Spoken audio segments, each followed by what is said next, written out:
What's going on, everybody? Yes. It is Monday, February the 22nd, 2021, 7:12 p.m. Eastern Standard Time. My name's Dave McRae, coming to you live from the VoiceMann Studios in Toronto, Canada. He's Tony Michael in Atlanta, Georgia. And tonight, Tony and I are watching the 1984 science fiction classic, The Terminator, the original Terminator.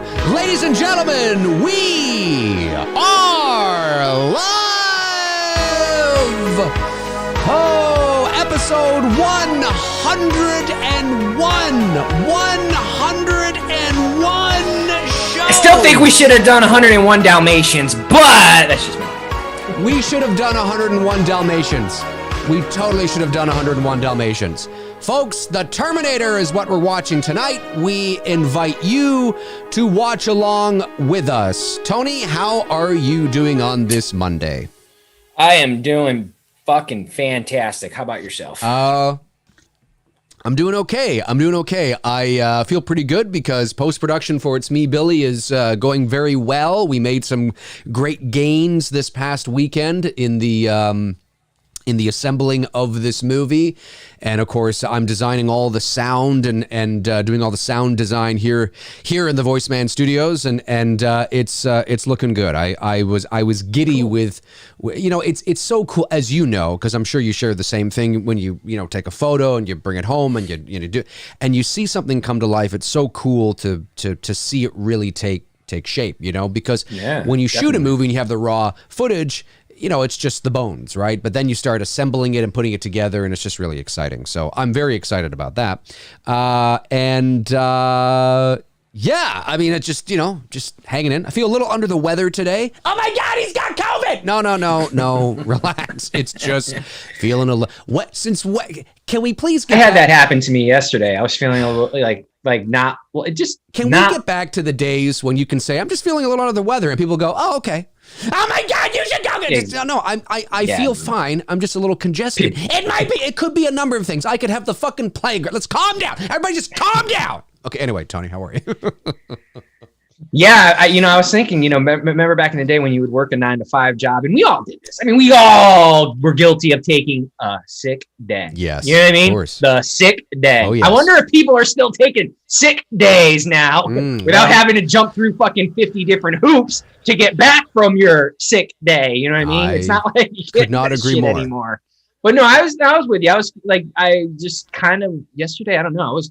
Like for the last 4 days, I think I've been really pushing myself in the gym like for the last few months. And on Wednesday when I left the gym, I was like, I think I need to take a break. Yeah. Because like I could just feel like, even though I look younger than I am, believe me, my internal components are not. You know what I mean? Like I got you. My bones, my joints, and my muscles feel 40-something years old, and I don't know. I didn't feel right. I just felt like something was off. So I was like, okay, I'm going to shut it down. Yeah. Just kind of relax. I didn't feel like I just felt drained. Yes. It's the only way I can describe how I was feeling. So I just gave my chance to kind of like recoup. And then yesterday I did a little hiking, nothing, strenuous, just, around the North Georgia mountain area, nothing hardcore, just very simple. And I was like, okay, I'm good. But I know what you mean. But yeah, you tell someone that now, it's like, you got to go get tested. You got the bug. I'm like, listen, just because that exists out there doesn't eradicate all the other things that still exist. The common cold is still a reality, folks. And I know that when I push myself hard in terms of, working, I mean, It's Me, Billy. We've been going hard into the paint on this project because we have a deadline that we want to meet. We haven't made that deadline public yet because we're still not 100% sure whether we'll be able to meet it. So we want to make sure that we are certain that we're going to be able to meet it before we announce it. And so we've been going hard into the paint, and I've been working hours here in the studio with Bruce and, everybody trying to get this thing going, and sometimes I don't get enough sleep, and sometimes you get a little under the weather.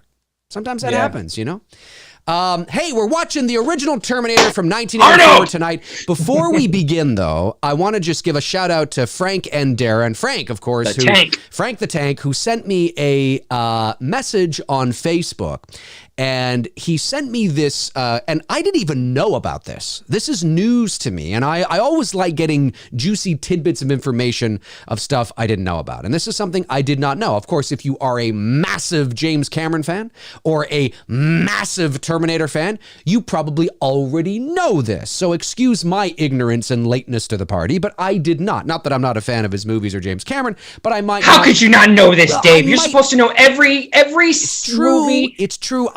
About every single movie ever made in the history of film. I just may not have my lips wrapped around his left nut like some people do. But anyway, so I say that with the absolute affection. So Frank said to me, did you know that there's an Outer Limits episode, an old Outer Limits episode called The Soldier?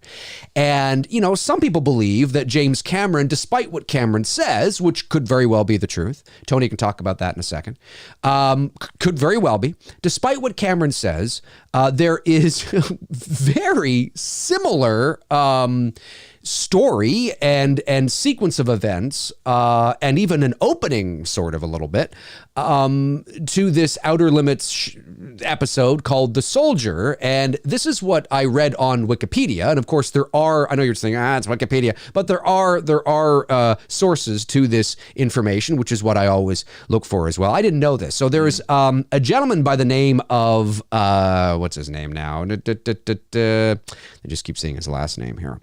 Somebody Elson. Anyway, so the gentleman who wrote the Soldier episode for the Outer Limits brought a lawsuit against the Terminator production company, Hemdale, and distributor Orion Pictures for plagiarism. I didn't know this. Many of you probably already know this, but I think this is interesting, so bear with me. Of this episode, the episode called The Soldier, since both works now involve a soldier from the future who goes back in time and saves the life of a present-day woman from an enemy soldier from the future.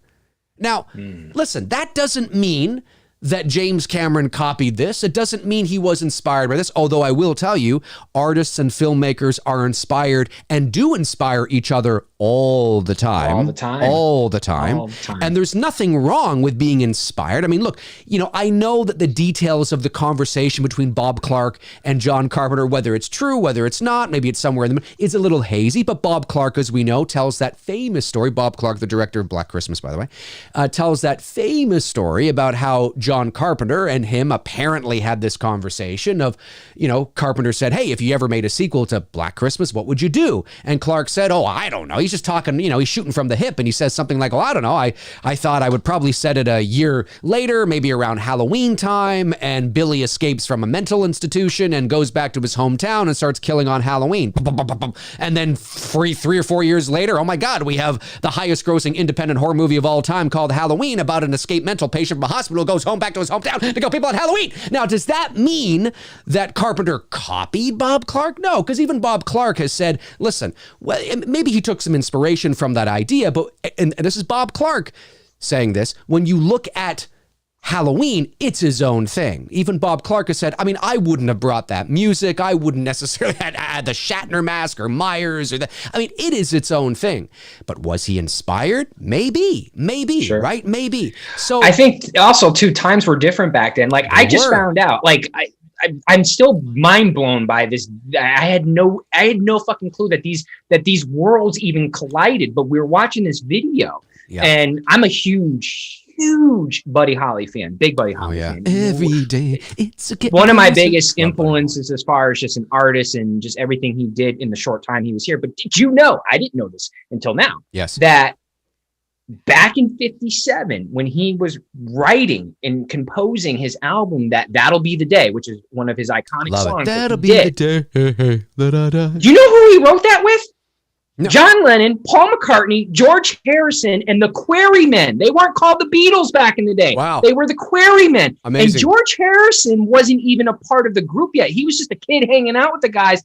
And if you know the song, That'll Be the Day, there's a little guitar riff at the intro of this. It's an iconic riff. It's a short riff that before it punches into the song. George Harrison's the one who came up with it, but Buddy Holly ultimately took that song and it became his. Right. And, you know, he ran with it. But back then, this is what these guys were doing. They were the foundation of what music would eventually evolve to where it is today. Right. Same thing with filmmakers and what eventually filmmaking evolved to. These guys were, probably just sitting down, shooting the shit, and it's a very passing ideas back and forth with each other. And, we just look at it different today, and with copyright and all that. You're bang we on. never thought about it. You're bang on. And I remember, you can't copyright an idea.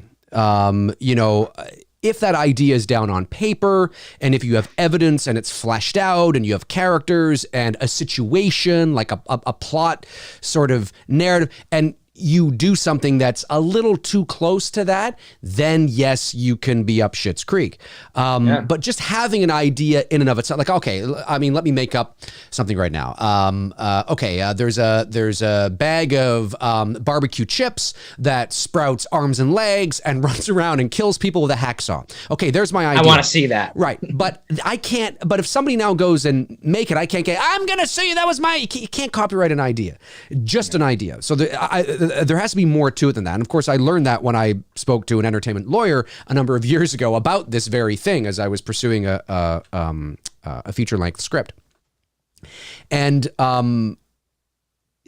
but it's fascinating to read up on this. Now, they settled the lawsuit. Orion Pictures settled the lawsuit with the writer of this episode of The Outer Limits called The Soldier for an undisclosed amount of money. Cameron didn't agree with it, and I get it. I mean, the Terminator is arguably one of the most famous, iconic sci-fi villains / heroes, depending on which movie you're watching, of all time. And it's Cameron's creation. It's his legacy. The last thing he wants is anybody getting any idea that maybe at some point he was inspired. No, Cameron wants, this is my brainchild. And maybe it is, but in this business, the truth is usually somewhere in the middle. It's usually a little from column A. It's usually a little from column B. Anyway, before we begin, I just want to play a little bit of this video. I don't care about getting a copyright ding because these shows are never monetized anyway.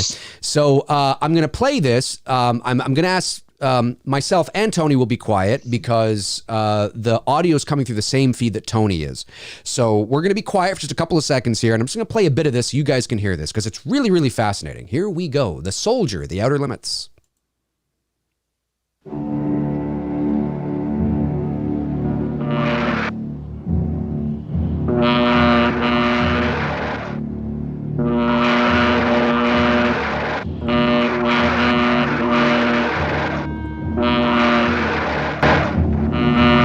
Night comes too soon on the battlefield. For some men it comes permanently. Their eyes never open to the light of day. But for this man, fighting this war, there is never total darkness.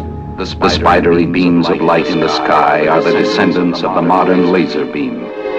Heat rays that sear through tungsten steel and flesh as though they were cheesecloth. And this soldier must go against those weapons.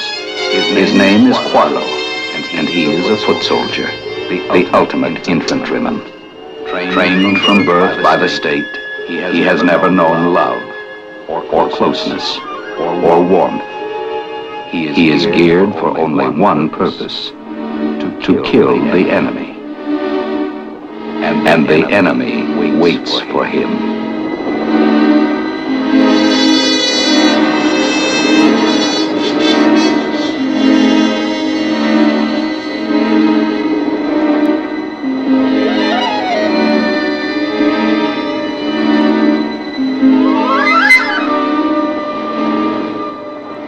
So that's just a little bit there of the opening of The Soldier. And that dude was just straight up like a G smoking that cigarette. He was smoking like you wouldn't believe. Now remember, this is an episode of The Outer Limits that also involves a soldier from the future who goes back in time and saves the life of a woman from an enemy soldier also from the future.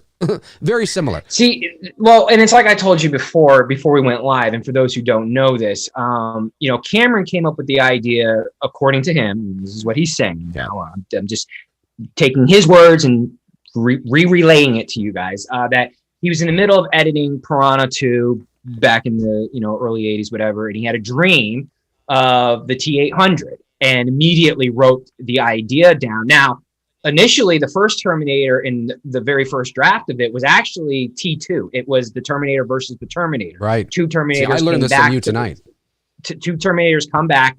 One's good, one's bad. He wanted, Arnold to do both of the characters, but because of the budget, they couldn't do it. So they scrapped the idea and changed it to a soldier, Kyle Reese, who comes and, saves and helps Sarah Connor. Right.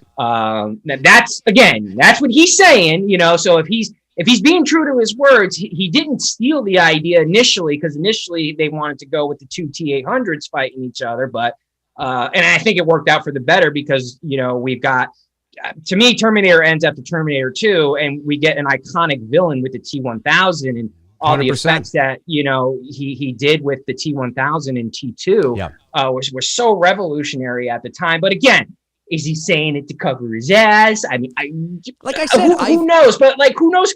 He might have seen this episode and, forgot about it. And then one night as he's editing this movie, Piranha 2, he has a dream. The dream is of this Terminator. It doesn't take away what Cameron did with Terminator and the originality and all the original things that are in Terminator.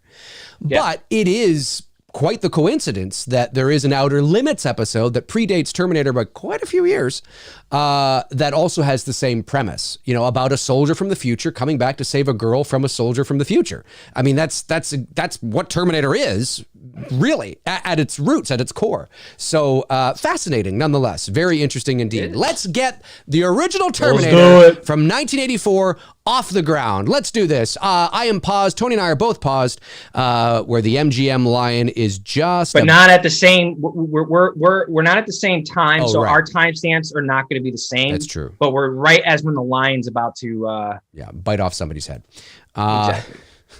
Okay. Where'd my fucking... You ever see the documentary on how this lion came to be for MGM? Like the real lion that they used? I might have. I don't know. Yeah. It's interesting. All right. We'll do a whole show on it. Okay. 5, 4, 3, 2, and 1. All right. Metro Goldwyn Mayer. The Terminator 1984. Orion. That classic Orion. That's it. I'm telling you intro. Right now. Yep. The Orion intro. This is the Terminator 1984.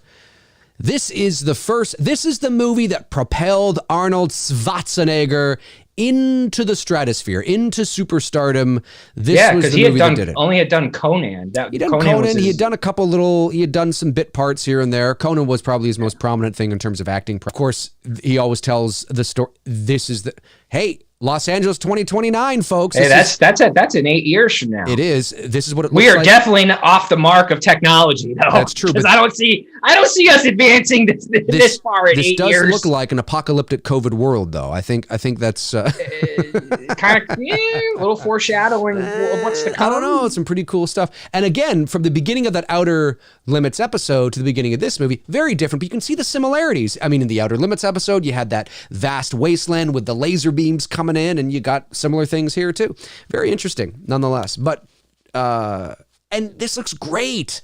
I've watched. Oh man, for 1984, could you imagine? Oh yeah. The machines rose from the ashes of the nuclear fire. Their war to exterminate mankind had raged for decades, but the final battle would not be fought in the future. It would be fought here in our present tonight. Oh, there's the Brad Beetle iconic score. Actually, I love this score.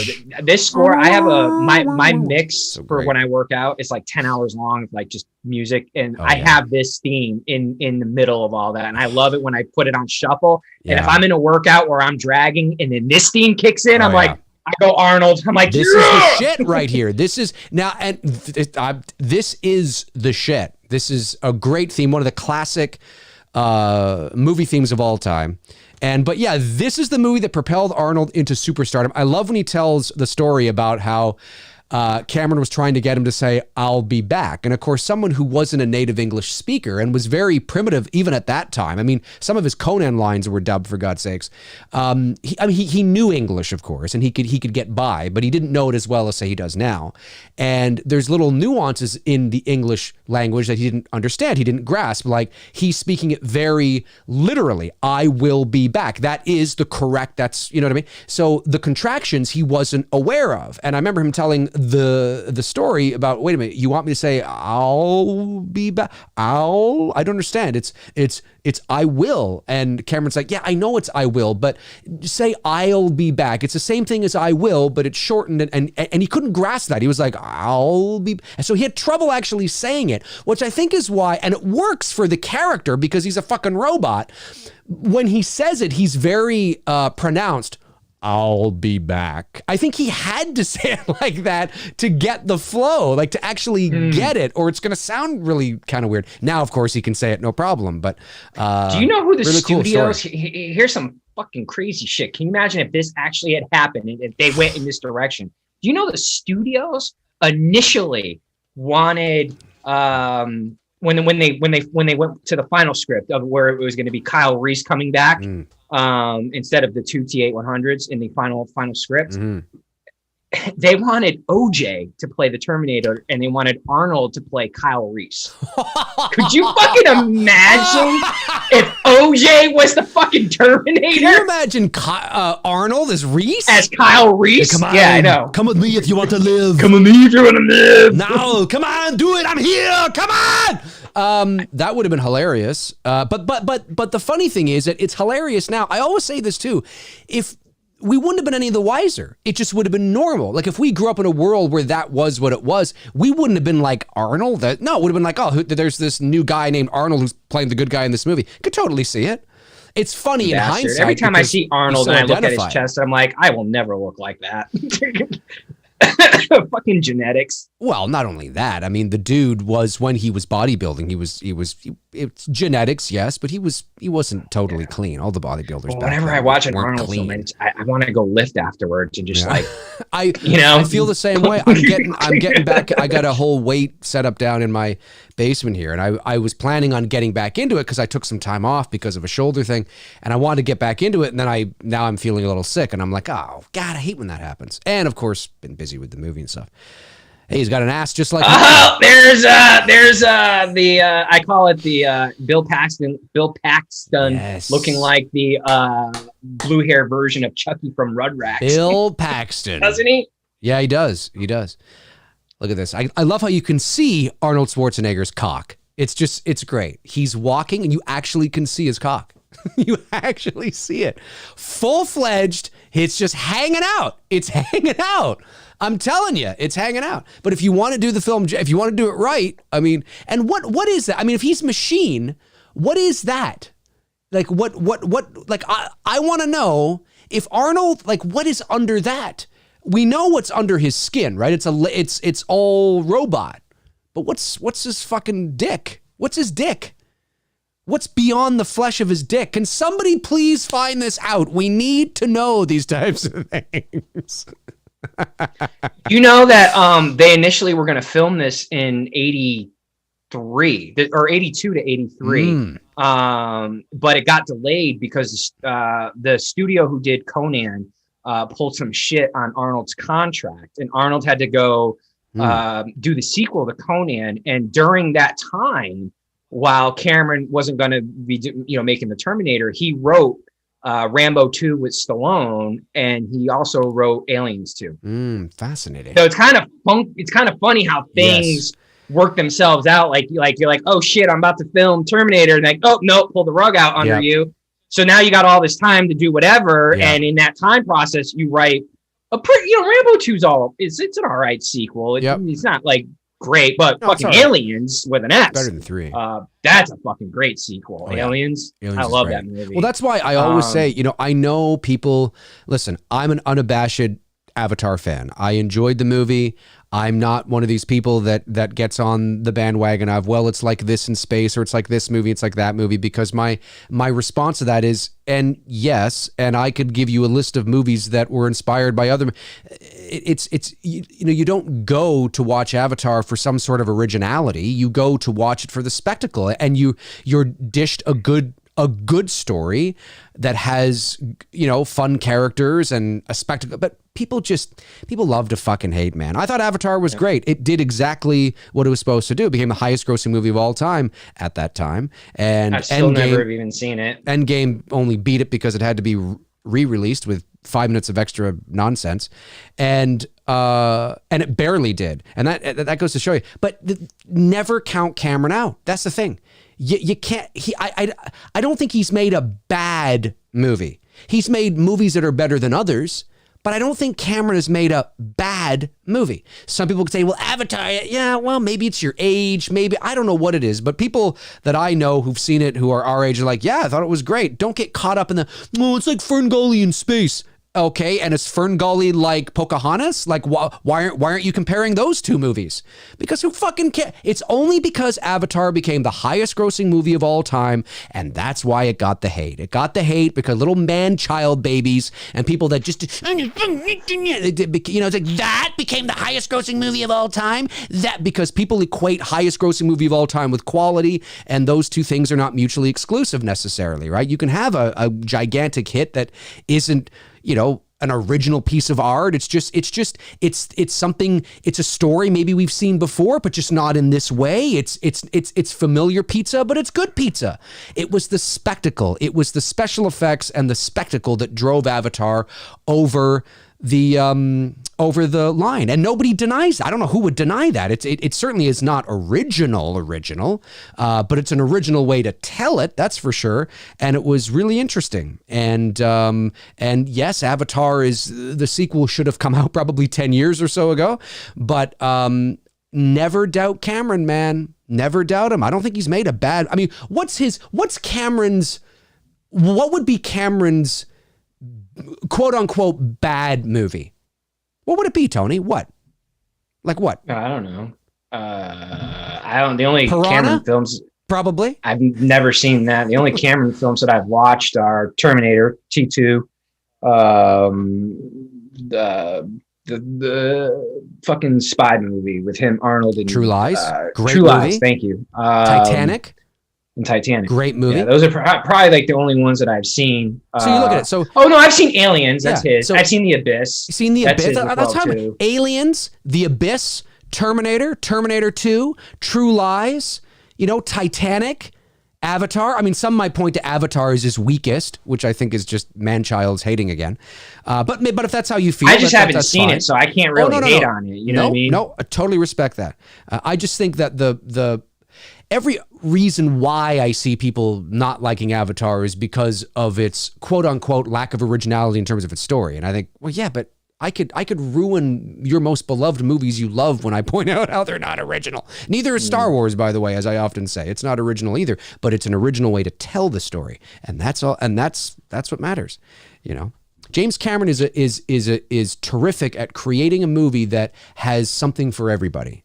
And well, I mean, he was, Dr. Sci-Fi throughout the 80s with, Aliens, Terminator, says Abyss. The Abyss sucks. What planet are you on? Ooh, man, the Abyss that's is a good fantastic. Movie, man. Michael, how do you pronounce his last name? Behan, something like that. Behan, something like that. I like him. Obviously he had that great marriage with Cameron. He did, he's in this. He's in Aliens. Isn't he in The Abyss as well too?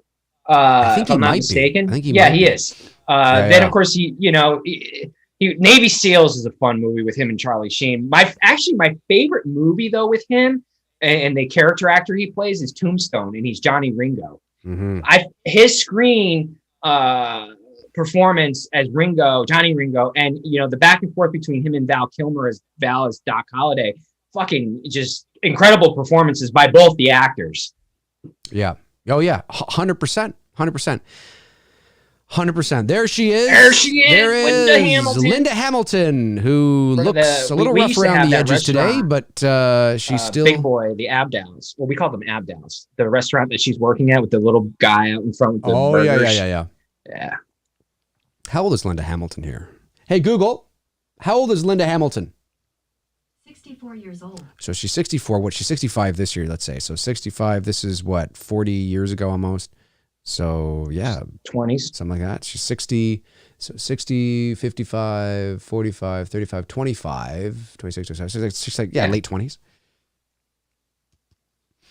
Yeah, punch through the First, sugar Arnold's glass. stealing the family truckster. Yeah, that's right.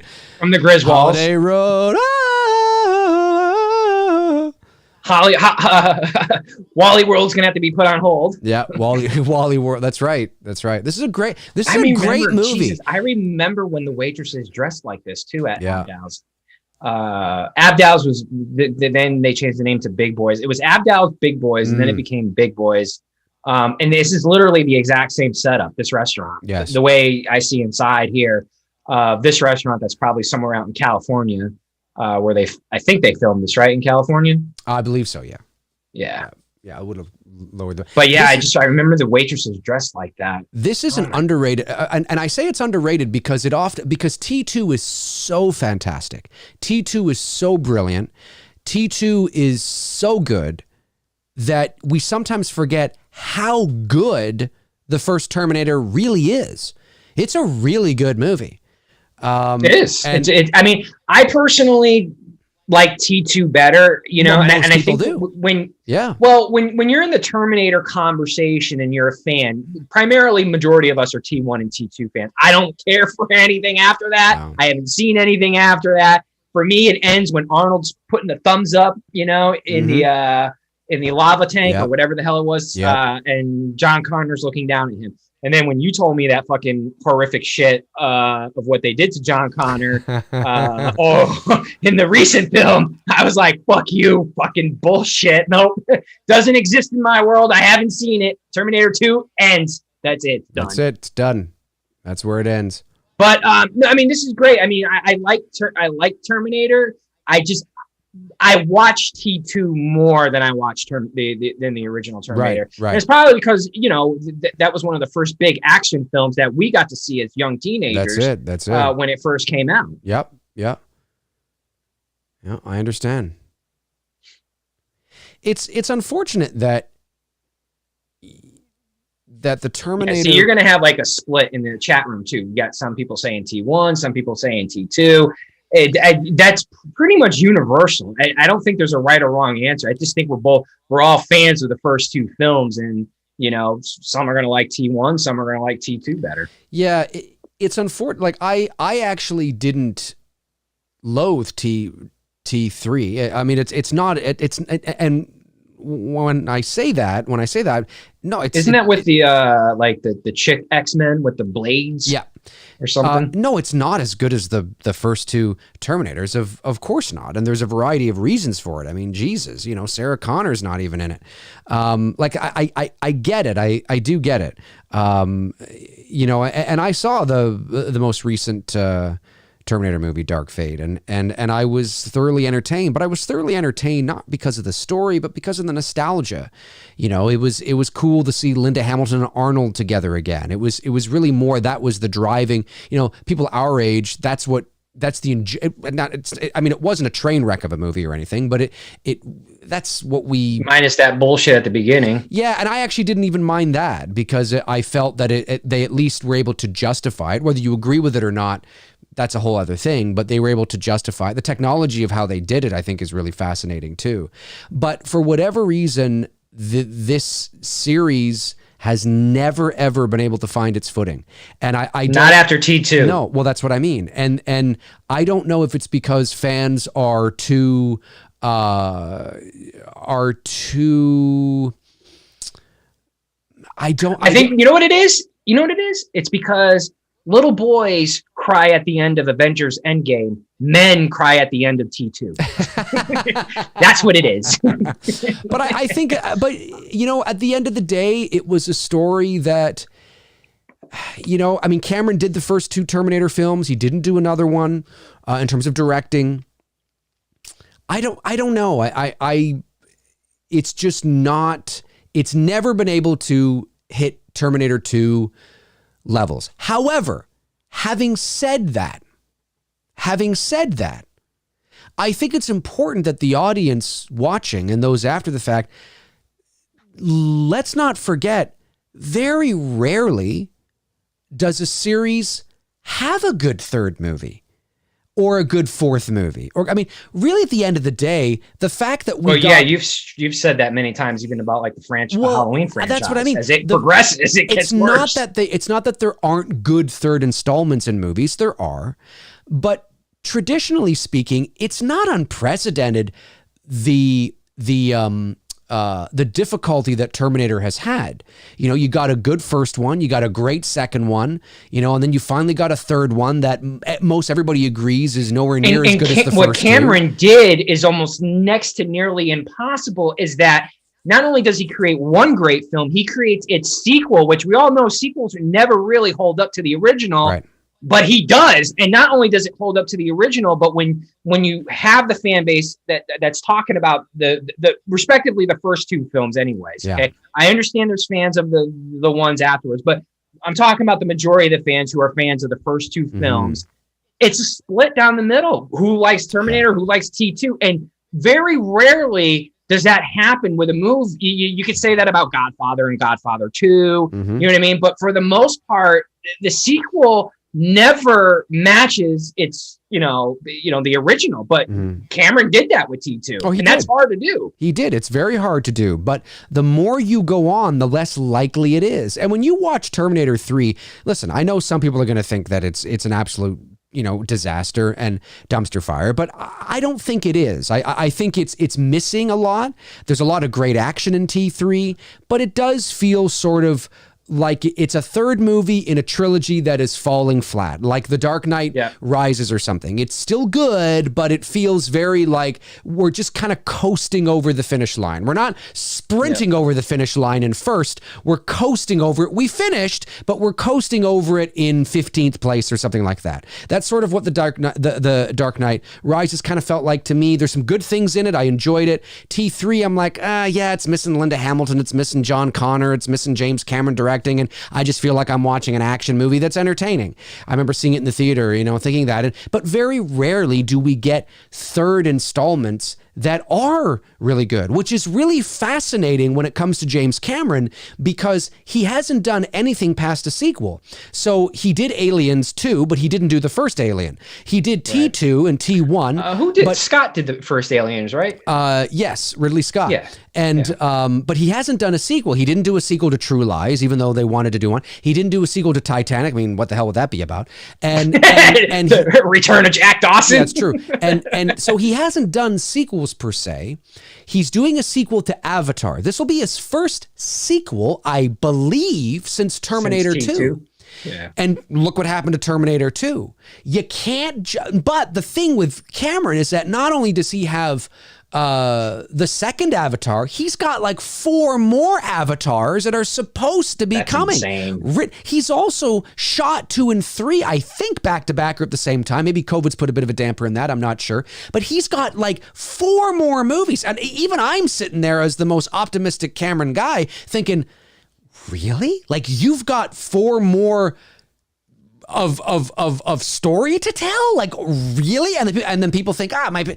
But this is James Cameron. And if you're basing it on statistics, if you're basing it on the pattern of him as a filmmaker, if you're basing it on him as a filmmaker, then you can't count this out. If you're basing it on how these things usually go with series and movies, then you have to be skeptical. So it's like a tug of war. It's like, well, fuck, these things don't usually end well when you start going into 3 and 4 and 5. But then again, it's James Cameron. But then again, he's never been here before. He's only done sequels to, he's only done 1 sequel, I think, his entire career, if I'm not mistaken, and that's T2. He hasn't done, so this will be a second one, and he's got more coming. He's never ventured into this territory before. Is he going to be the first guy that's going to be... Well, Aliens was a sequel, even though it wasn't his franchise. Well, that's what I mean. Yes. But I'm thinking a sequel to his own movie is what I'm talking about. Yeah, I got you. So, I don't know. This is really, really interesting here. Really interesting to see what's going to happen.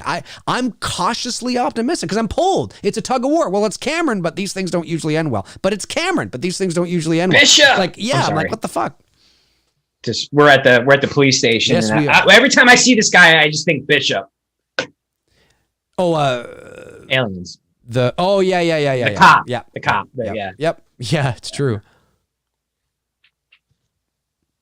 You know what when I forget this. I always forget his name as an actor. I forget this black actor's name. But whenever I see him, I think of chat room. The guy who plays Bishop in Aliens? Sorry, Dave, I didn't mean to cut you off. That's all right. What's the actor's name? The guy who plays Bishop, who's in the scene? Well, not anymore now, but was in the scene at the cop station. Look at that hair. With the black guy that Dave was talking about. Man, that's some '80s hair going on right there. I'm gonna grow my hair out like that. You should. The black actor, I forget his name. Whenever I see him, I think of a late 80s movie. Tell me if you guys know this, if you've ever heard of this movie. It's called Big Shots. And it's about this kid, this white kid, who runs away with this black kid.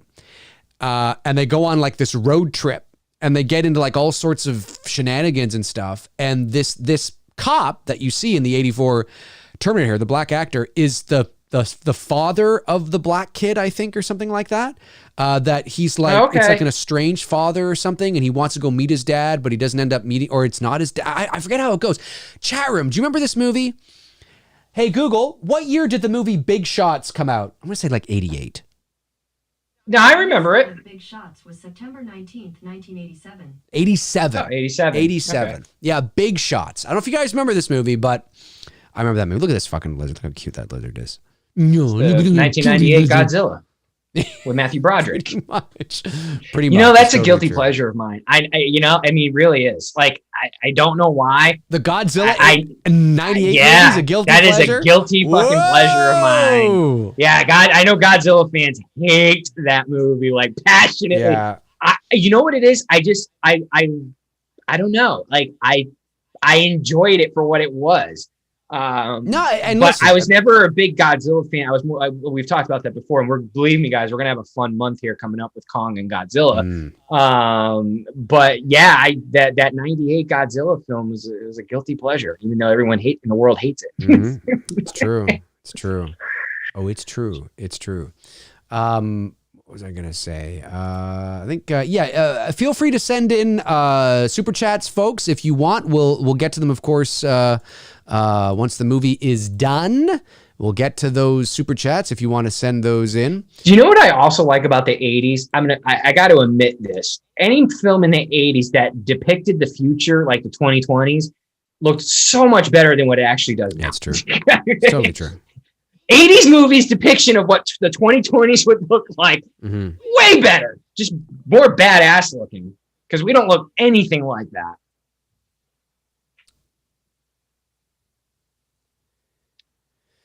Yeah. The Terminator. I love that Arnold's a bad guy in this movie. I think it's great. Arnold is a bad guy. What would have happened? Can you imagine in T2 if there was a twist and Arnold actually like chops off his head at the kid's head after the end? Yeah. I'm actually here to kill you. Yes, he actually turns and he blows Linda Hamilton away. Like, totally. Like, that would have been shocking. That's for damn shocking. Sure. And then picks that up. would have been a turn that no one would have seen coming. And then picks up John Connor and snaps his neck back and throws him into the lava. And then stands there with like fire all around him and shit. And then the movie just ends. Can you fucking what's his imagine? Name? That's Is that woman into the sex, or is she more into the music? I think she's more into the music. That's Iceman's rear. That's his rear ass? What? Because like Maverick and Goose. Goose was Maverick's rear. Right. That was Iceman's rear. I can't even think of his name. Slaughter. So when you say Slater, Iceman's Slaughter. rear, I think you're talking about his ass. Well, anytime I see that dude in a movie, I always think like in Top Gun. That's the one I know him for. Yeah, I get it. The Terminator. Oh, yeah, I forgot. The police station gets fucking shot up. Yeah, I'm going to get a Linda Hamilton wig and just wear it around. You should. But a Linda Hamilton wig from this movie. From the 80s. Yeah. 1984 Terminator. Absolutely. And this, of course, do you remember when she went on to do Beauty and the Beast, the TV show? Oh my God, that's right. I remember that. I gotta say, that Beast dude in the like 80s. That was fucking Ron Perlman. That was Ron Perlman who was the Beast. It was as a kid. Vincent. It was a creepy looking Beast. I will say that. I love that show. As a kid. Yeah. The makeup that they did on that Beast was really good. It was great. I used to watch it with my sister in the late 80s when that TV show was on. I think it only went like 2 or 3 seasons or something, but I remember really liking it. It was a kind of a big deal at the time. I don't know if anybody here old enough remembers that. And I mean like old enough to remember actually watching it. But Linda Hamilton and Ron Perlman were in a TV show in the 80s called Beauty and the Beast. And Beauty and the Beast. Right around when 21 Jump Street was hitting its peak too. Yeah, it's like 87, 88. Hey, Google, what year was the TV show Beauty and the Beast? 1987. Yep. According to Wikipedia. And when did 21 Jump Street come out? But around the same time. It's got to be. The show, you mean? Yeah, 21 Jump Street. Got to be roughly around that same time. Hey, Google, what year was the television show 21 Jump Street? 1987. There you go. Same year. Yep. Same year. Yeah. Yep. Okay, Google, shut up. I think you should be able to tell. Oh, she did. She shut up. That was great. I think you should be able to tell your. Right. I'll be here when you need me. Thank you. I appreciate still going. That. Thank you. Darren Sand says, I remember that. You mean the Beauty and the Beast TV show? Is that what you're talking about? Yeah, that's right. King Slayer. Linda Hamilton was in, it was called King Kong Lives in the 80s. My brother was a big fan of that. Oh, King Kong Lives. I liked it, 86. It was 86. It was good for its time. I outgrew it as an adult, but it was all right. My sister Jill took me to see that in the theater. That's the sequel to the 77 or 76 one with Jessica Lange. Yep. I didn't like that King Kong dies in that movie and his son gets born. Spoiler alert, but whatever. Yeah, the way they killed King Kong at the end of that was kind of that was a gut punch. Like, man, you just brought him back to life after falling off the top of the World Trade Center. Like, what the hell? I know. It's too bad. Those kids, that's called a payphone for the children in the audience tonight. We actually had to put coins into a box. It was like 5 cents initially, then it was like 10 cents, and then they got all the way up to like a quarter by the time payphones were on its way out. It was a box that you... And then you get this beeping toys. You have 1 minute remaining. That's Please right. deposit. Yeah. I spent many times walking down to the corner Derry Mart, which was like a convenience store, and calling the girlfriend on the payphone because my sister would be tying up the fucking phone line. Yep, exactly. Exactly.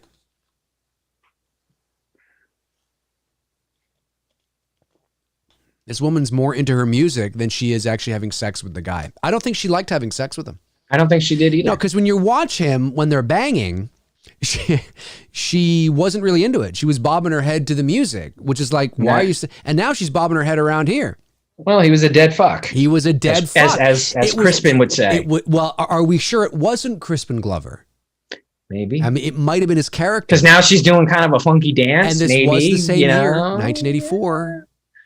Crispin, this is before Crispin went camping. He had sex with this woman, which is what led to the there it is. There it is. There it is. And she's dancing to the music. This is where he learned his dance moves, you see. Exactly. That's where he learned his dance moves. Of course, this guy looks nothing like Crispin Glover. Can you imagine seeing a guy like that come down? Hey, come on. You're not in shape. I'll get you in shape. Yeah, she doesn't hear any of this. Oh, yeah. Underwear model man. Oh, there you go. Those Speedo underwears. He's getting thrown. He's getting very thrown popular into in the 80s. Oh, yeah. Yeah. I think Arnold's commando right now. He's got red socks on too. Did he have red socks on before when he leaped onto bed? Really? It's kind of lame. There was a jump cut there and it was fantastic. Great editing. Like it just worked. Even though there's a jump cut, it just worked because how old the movie is. It's great. It's part of the aesthetic almost. Looked like a jump cut anyway. Oh, right in the back. He goes over, he starts having sex with her. It's like, what the hell is going on here? I mean, but he does have a penis. We saw it when he was walking across. He has a dick. I need to make a baby T800. I'm going to make a baby. And it was like flapping in the wind as he's walking across the parking lot. So we know he's got one. The question is it functional? Does the Terminator have a functional dick? That's what we need to know. Is it functional, or is it just purely aesthetic and decoration? Because what would be the purpose of giving him a dick? Why, making these machines, did they give them dicks? They don't have to go to the bathroom. They don't eat. They don't shit. Not that I know, right? I mean, somebody in the chat who's more knowledgeable on Terminator than me. What would new be episode of Two Dudes and Some Bullshit. What Arnold's would be dick. the functional reason to give Terminators a dick? What is Dr. Splinter says probably can't get a bone. Well, yeah, why would he? What is the functional? Is it just purely aesthetic? In case he winds up nude somewhere, he can totally still pass off as a real man. Maybe that's it. They just have it dangling there just so he can pass off as a real man. I think that is what's going on here. Darren says he uses it to charge himself up. He's probably right. Darren's probably right. He sticks it into a little... Can you imagine? That's it. It's like Godzilla and the nuclear reactor.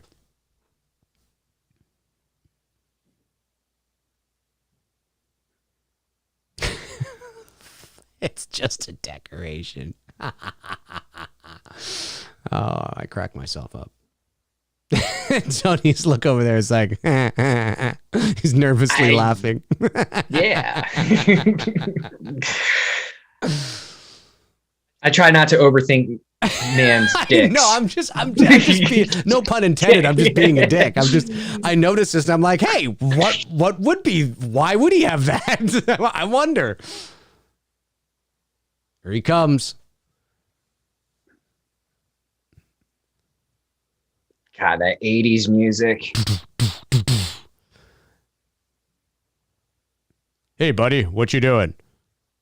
I love that. His strength is so powerful. He just And he's got Arnold's got those classic 80s. Do you remember where I wore them? The glove, yes. The gloves, yeah. Well, you got it from fucking the punk. It's all his outfit. I'm surprised it fits him, because the punk guy, I think, was a bit smaller than Arnold in terms of width. Look at that one girl there in the red dancing. Surprised you haven't commented on her yet. Got like a zebra leotard on or something. I'm surprised you haven't commented on her yet. All these girls dancing. Well, actually, later on, we do see Linda Hamilton get pretty nude in this. I don't remember Linda Hamilton getting nude. Yeah, she gets a little freaky. That's because Kyle's John's dad. Oh, right. Like Margot Kidder nude in like Amityville Well, Horror? I think he cups her boob so you don't see her like boobs full fledged. Cupping the boob. The boob. Like as if you wouldn't know. God, this is so 80s, man. Just looking at that club and the way everyone's dressed and the hairstyle. It's great. Linda Hamilton looks up, pulls out a gun, puts it to her forehead. Here it comes. Kyle Reese is like, no, everybody down. Get the fuck down now, bitch. Kyle looks like the kind of guy that would talk like this, doesn't he? Like, look out. Get down, fuckers. He doesn't talk like that, but he kind of looks like he might. Yes, he's saving her. He's saving her. This is great. Everybody's running out of the club. Oh, we got to have the old fingers moving. The old fingers moving. Let us know that he's still alive. That's right. Still alive. He's still alive in case you didn't know. I love when people get shot in the 80s. It's always like this. Oh! Yeah, no blood. No. It's all just like they're having a seizure is what it's like. It's like a massive, ah! That's what it is. And the squibs are like... Actually, is there any blood in this? I mean, I know there's blood when Arnold takes off his hand. Oh, well, and he takes off does he take off his skull too? Or he takes a little bit off or whatever? You see a little bit of his face, but for a movie that's, violent, there's very little blood. Yeah, it's not a, somebody the other day was like, it's a slasher movie. And I'm like, it's not a slasher movie. It's, you can't start bleeding in. No, but it's a slasher movie because if you look at it like this, it's a science fiction film. is what it is. And That's you could say it's a sci-fi film. it's a It's not a sci-fi horror film. film. Well, people like to call it a horror movie because of the horrific things that happen in it. But if you were to walk into a video store in the 1980s or 90s and look for Terminator, you'd find it in the action or sci-fi. You wouldn't find it in the horror section. It's not a horror movie. Just because something has horror, don't go by Netflix. Don't you fucking hate that Netflix, just to make it seem like their library is bigger than it is, they will put the same movies in like 5 different fucking categories? Yeah. Like, it's like, fuck. You know, like I will see Indiana Jones and the Temple of Doom in family. And I'm like, it's not a family movie. Just put it in adventure and leave it there. But Netflix does that. They'll take one movie and they'll put it in 7 different it's got, you know, a funny joke in it, so it must be comedy. Oh, well, it's got a makeout scene, so it must be romantic. Oh, well, then stop. We're talking about the core element of the theme of the movie, the core root, the foundation of the theme of the film. We're not talking about elements. We're not talking about a moment or a scene that just happens to be romantic or funny or horrific. We're talking about the narrative, the plot, the story. You know, what is this about? It's about somebody from the future coming back to kill. So it's about 2 people coming from the future, coming back. One's got to protect a girl. The other one's trying to kill her. It's a sci-fi movie. It's a sci-fi film. And people can say, oh no, it's a horror movie, because it's like this, I don't know what it is, this thing that people have gotten into over the years, this fandom where they're like, anything can be anything and nothing means anything anymore. And we can just bleed into everything. And, you know, there's no lines and, you know, it's like, nah, fuck off with that shit. Well, it's a sci-fi, it's a science fiction movie. If it bleeds. That's true. That is true. That is true. It's not a slasher movie. I mean, come on. It's not a slasher movie. Come on. It's not. It doesn't mean that it's not dark. It doesn't mean that the Terminator movie, the first film, is not a dark movie. Oh, it's dark. Sure. It's got horrific elements to it. It's dark. It's moody. Yeah. But it's an action sci-fi film. It's not a fully fleshed out horror movie. Fuck, that pisses me off. And of course, people will be like, well, no, and here's why. And they'll lay out an argument of why. And it's like, nah, you're grasping at straws, man. I think people tend to run out of things to think about when they think about their favorite movies. So then they start thinking about shit like that. Did you ever notice that in Terminator, it's kind of like a horror movie? It's a slasher movie. Next thing you know, they're going to be saying, it's actually a psychological romantic slasher because, you know, there is that beautiful story about, oh, isn't it lovely how somebody from the future comes back and meets the girl of his dreams? Oh, that's so sweet. And they start making out and they have a baby. Oh, it's not a fucking romance, okay? It's not. It's not. It's a sci-fi film that's dark and gritty, as a lot of sci-fi movies can be, especially if it's, you know, apocalyptic, dystopian. I mean, a lot of those kind of films are dark and gritty. They're not necessarily horror movies as we know horror to be.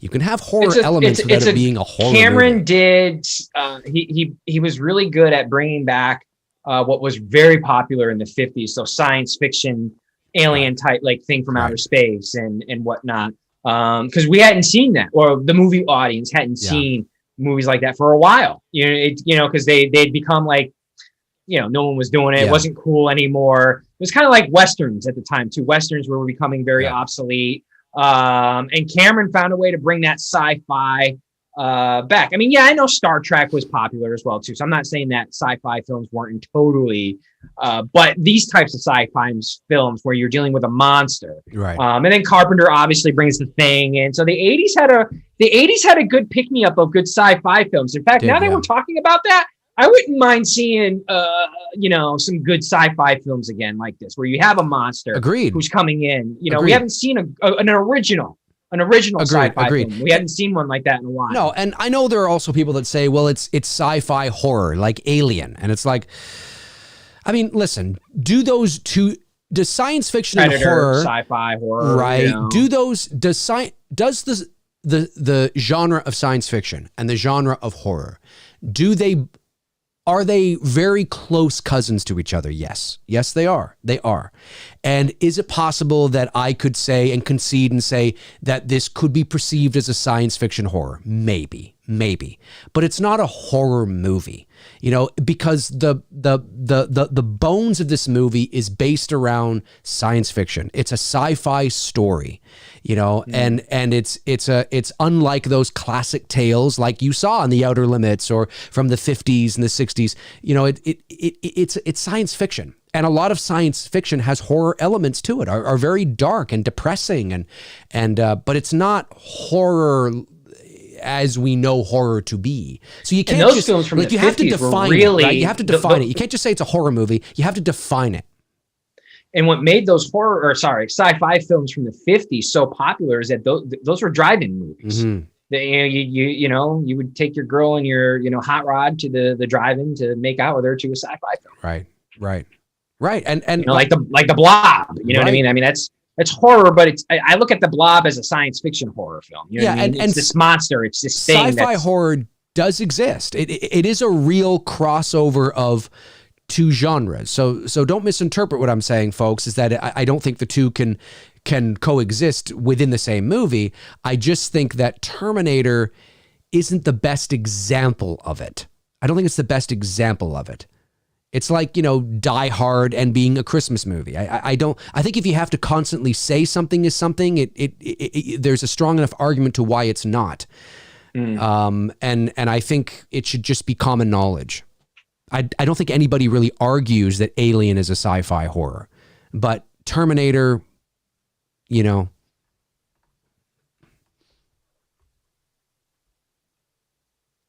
I like his description of how he describes the Terminator in this scene. It's cool. It doesn't feel pity. It has, it'll stop at nothing. It feels almost like Loomis describing Michael in a way. You know what I mean? Yeah, exactly.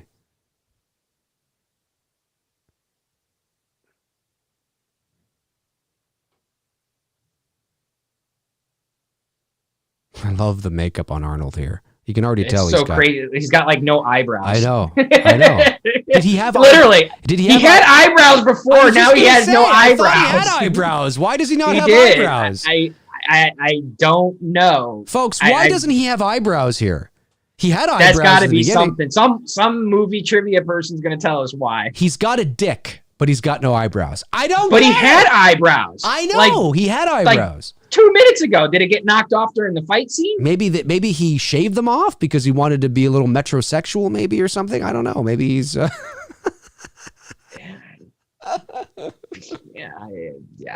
don't know, dude. I don't know. I love these 80s boat cars. How big and long they were. Oh yeah, my dad had a car like that. Yeah, my parents did too. Yeah, my dad had a big yellow Lincoln with an 8-track tape. Oh, he jumped through the fire. They were burned off. Okay, that would make sense. Yeah. Before he jumps onto the car as he's chasing them out of the club. Oh, there's a scene where there's some fire that he goes through. No, okay, I can see that. Was he in it long enough? Synthetic like material. Yeah. What? Was he in it long enough to have them like singed off his face? Like there's not even remnants of it. It literally looks like he just shaved them. And they're swollen too. They are, yeah. Like his it's like he looked like he called Mike Tyson a sissy and lost. That's exactly what it looks like. Yeah, I fucking hate that about. Hey, by the way, how do you feel about Jamie Foxx playing Tyson? I think he's too old. I'm not saying Fox can't be big enough and bulk up and do a good performance. I've always thought that. I mean, Jamie Foxx. If they're depicting Tyson in the 80s here, which is what I'm understanding this movie to be, I'm like, shouldn't you go with someone a little younger? Jamie like Foxx, Michael B. Jordan? Yeah. Fuck. Although Jordan doesn't really look anything like Tyson, but no, I get that. He doesn't have that short, stocky physique either. I totally get that. But Jamie Foxx is like only a year or two younger than Tyson. So in real life. So I do find it strange. I think Jamie Foxx he's definitely getting in shape. I know he does a great Tyson impression, but as a voice actor, as a professional in that area of acting, I can tell you that just because you can do an impression of somebody doesn't necessarily mean you can act like that somebody. You can talk like them for Agreed. however long you need to talk and perform like that somebody. So, and not that Fox isn't a great actor, but it's going to be very interesting to see him carry his Mike Tyson impression out of the caricature side of things. Because right now he can do, you see. What is he? He's in his 50s, right? Jamie Foxx? He is. And we're supposed to believe he's playing a 21-year-old Tyson during the height of his reign as a Well, as I a don't champ? know. It depends on how they're going to tell it, right? And obviously they can de-age, they can use de-aging and all this kind of stuff. And not that he isn't in great shape, and he is, but I'm just really skeptical on the whole performance thing. And listen, Fox is an Academy Award-winning actor. I have no doubt that he can do it, but there's a difference between sitting across a table from Joe Rogan and doing, a Mike Tyson impression and blah, blah, blah, blah, blah, and actually making me believe that you're Mike Tyson. I need to believe that you are Mike Tyson, not doing a Mike Tyson impression. And Fox has been around the bush many, many times. He's a professional himself. He should know this, that this is okay. I'm no longer just having fun at a party and, doing this for shits and giggles. I'm now Mike Tyson. I need to fucking, I can't just do this. I got to figure out, the nuances and the idiosyncrasies and the mannerisms and the everything to bring Tyson to life, not just talk like this. I gotta bring my A game here. I'm sure he knows that. So that I'm curious on seeing. But Arnold just looks weird here without these eyebrows. He looks very strange.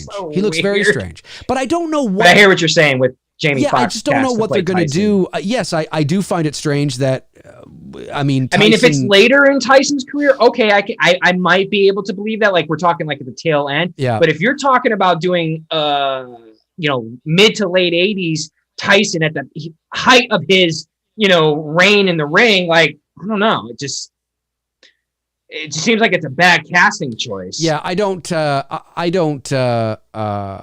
It depends on how they're telling it. I think it is. I think it's a little strange to tell a biopic of Tyson, somebody already the age of Tyson, but Arnold looks like just a fucking creepy stalker ex-boyfriend with those fucking missing eyebrows. He looks like he was trying something different. He shaved off his eyebrows. It didn't work, and now here we are. So the guy that plays Reese, Michael Biehn, is it, or Bain, or Michael Biehn, whatever it is? Biehn. I always fuck up his last name. What happened to him? And he does Terminator. I know he's in the Abyss, I think. He's in Aliens. He's in the Abyss. But beyond he's in Navy that, SEALs. What? He's in Tombstone. Oh, is he? Okay, all right. Yeah, well, because he's Johnny Ringo in Tombstone. Right, I was mentioning that before. Okay. That's my. He's a great character actor. Yep, He's never, he's not the lead. No. But my favorite character acting performance by him was Johnny Ringo in Tombstone. He fucking nails that. And like I said, the on-screen chemistry between him and Val Kilmer, who played Doc Holliday, is just spot on. Mm-hmm. We should do Tombstone one night down the road. I'm not a big Westerns guy, but that's one that I don't mind. Mm-hmm. I don't mind Tombstone. Yeah. Tombstone is good. Tombstone is good.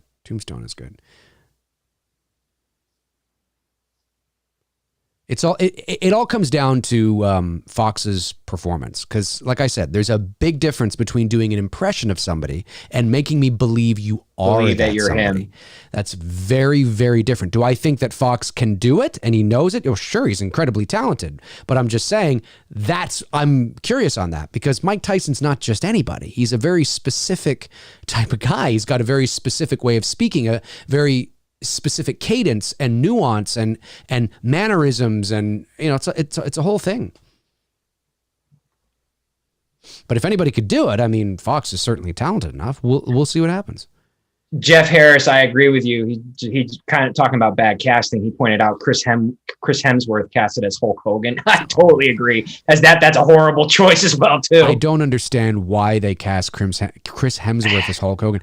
Listen, Chris Hemsworth as WCW Hulk Hogan. Okay.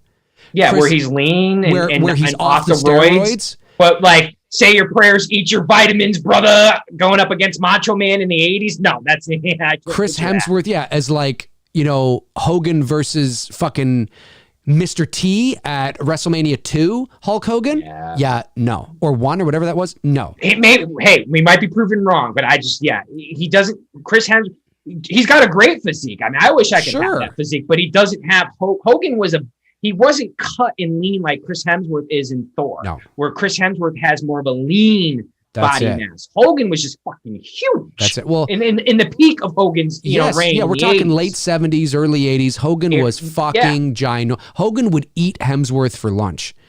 And it's just not that, like you said, it's not. No, they needed to. Why did they cast? Which goes to show you not only how big was Hogan in the 80s was, and then when you see him standing next to Andre in WrestleMania 3, it gives you some insight to how big Andre was in real Andre life. was huge. Yeah. Fucking A, man. You ever see that HBO documentary? I'm not a big HBO guy, but they did a really good job on that Andre documentary. Mm-hmm. It's true. Yeah, it was really good. Of course, now I think this is when this is kind of that first, look, I mean, yes, you can see that it's clearly fake. No, it looks great, though. It's great practical effects. But for the time, man, these guys did a fucking bang-up job. They're not going to do this. And even if they did, the practical effects have also come a long way since 1984. So it wouldn't look like this even if they did practical effects today. But I wish more movies would do practical effects. I really do. Michael scalpel. I really do. There's the Michael. Oh, yeah. You have somebody. And there's the Michael scalpel. It's from Halloween 2. Halloween 2. Let's talk Halloween. Let's talk more Halloween. Wah, wah, wah, wah. Halloween. 360 more days till Halloween. For the next 99 episodes leading up to 200, it's going to be all about Halloween. That's right. That's it. Halloween. I would never. Now, if we did that, I would never watch the franchise again. I can't believe he just cut open his dick and we're seeing these rods here. This is amazing. Again, for the time, this is great. 1984 Dude, practical effects. Yeah, I miss some of this shit. Can you see that it's an effect, a practical effect? Yes, I get it. Yeah, but it looks good for the time, man. It was. I don't know. I miss some of the simplicity. Like, that's why I respect guys like James Wan when he does shit like in The Conjuring and it's practical effects as much as he possibly can. He does it practical. Same thing with Chris Nolan. Chris Nolan's a big champion for practical effects and gets as much of it in camera as he can possibly do before he brings in the CGI. And I respect creators like that. And I miss this type of filmmaking where, Don Wilkie 91 says practical effects from the 80s hold up better than a lot of the CGIs from today. 90s and 2000s. 100%. Totally agree on that. Yep. It's because you are seeing something that's tangible, that's real, that's in a real environment, lit by the lighting that was in that environment, not created afterwards to look like it was in that environment. It's very different things. And especially from the 90s and the early 2000s, CGI was very in its infancy. It was still, it was a lot better than it was, say, in The Last Starfighter or, whatever it was, because that was one of the first films to implement it. But certainly, Jurassic Park aside, because that's Spielberg and they were going to do everything they could to make that look fucking amazing. Hey, the same guy who did the effects on Terminator did the practical effects the effects on Jurassic. Did he? Yeah. I didn't know that. When I was, where did I hear that from? I don't know if I heard that on some YouTube video. But the guy's name, what was his name? Winter or something like that? Oh, I know. You're talking about Stan Winston. Winston, yeah. He's the one who did the practical effects on on Terminator, and he eventually did he was Jurassic. A legend. He's a legend. He's dead now. He's been dead. This was his first. Terminator was his first. Was it his first? I thought he'd won something before that. He's been dead for a number of years, but I love this scene. This is great. But again, it's because it's in the real environment being lit by Stan Winston. Thank you, the artist. That's what I said. Stan Winston. You did? Yeah. Oh, okay. I said Stan Winston. And that's what, it's great. It looks fantastic. I love it. I love that eye. It's a mask. Of course. I get it. It's a prosthetic. It's a prosthetic, yeah, but it's great. Just for the time, are you kidding me? Looks great. I love it. So good. See, now, could you imagine being a young teenager in '84 seeing this shit? Like, they'd be like, "What the fuck?" Oh yeah, it's great. I love it. You believe? And it's a seamless transition to Arnold wearing the sunglasses. Yep. You know what I mean? Like, yes, can you see the difference? If you want to nitpick, all right, fine. Of course. I just don't think the T-800 would be worried about his spiky hairdo there.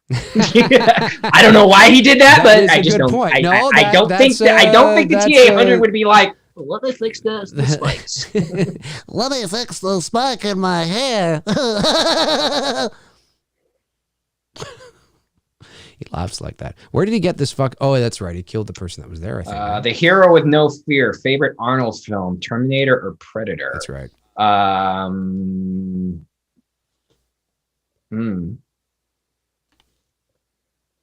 Probably for me would be T2, but I enjoy Predator. Predator is a good flick. Oh, Predator's then great. Of course, if I want to go have like we done Predator on here, we haven't done that on no, yet. no, we're we definitely got to do that. On, if I want to go balls to the walls, 80, can't leave out Commando. Oh, Commando. It's such a cheesy 80s film, It's but great, I love though. it. Yeah, I love Commando's it. great. Yeah. Dr. What's this guy's name, man? Doctor, I forget the doctor's name. He's like a doctor in everything too. No, he is. Well, he just looks like that guy. He looks like he'd be a doctor. Some people get typecast in a certain way. Yeah, like the cop here that plays Bishop. Is it Dr. Sullivan? No. Is it Dr. The Sullivan? cop who plays who also was Bishop in Aliens. He plays a cop in so many films. Yep. Some people just get typecast into being that guy. That guy, yep. Well, the guy who plays Reese, Michael Biehn, I think he's like a Navy SEAL in like 10 fucking. Colin. He's like, isn't he a Navy SEAL in Aliens or like a top Army guy? You know what I mean? And then he's a top Navy SEAL in the movie Navy SEAls with Charlie Sheen. Yeah, maybe. He just was that guy. You know what I mean? He played the military guy very well. He's a military guy in this movie, basically. Looks like I have crumbs on me. Are you making a mess over there? No, I just felt like I had crumbs in Toronto. Yeah, I'm making a mess in Toronto. Dave's polluting Toronto. You know what I don't want to see? And I hear that they are still thinking about it, at least, of course. Oh, Lance Henriksen, that's his name, the actor who plays Bishop, who's in this movie. Yeah, okay, I did not know his name. I never knew his name. You know what I don't want to see? And because it's not as polarizing anymore, or not polarizing. The contrast isn't as great anymore. And Arnold was still talking, or maybe it was DeVito that was talking about it, but they want to do a Twins sequel. That's a great movie. Twins is a great movie. And there's been talk years about doing a sequel to that. I just don't think it would work now. Bringing in Eddie Murphy as the third one, which is funny if you think about it. But the problem is, it's funny. With all due respect to Arnold, he's 74 years old. I could kick the crap out of Arnold now. I'm sorry, but he's not big anymore. He's an old man. He's still in decent shape for his age. But when you look at him, and I know that he posts certain photos, and I can tell you right now, oh, here it comes. I know it's coming. Here it is. One of the most iconic lines in cinema. Here it comes. And listen to the way that he says, "I'll be back." I'm going to put it up here so we can all hear it. Here it comes.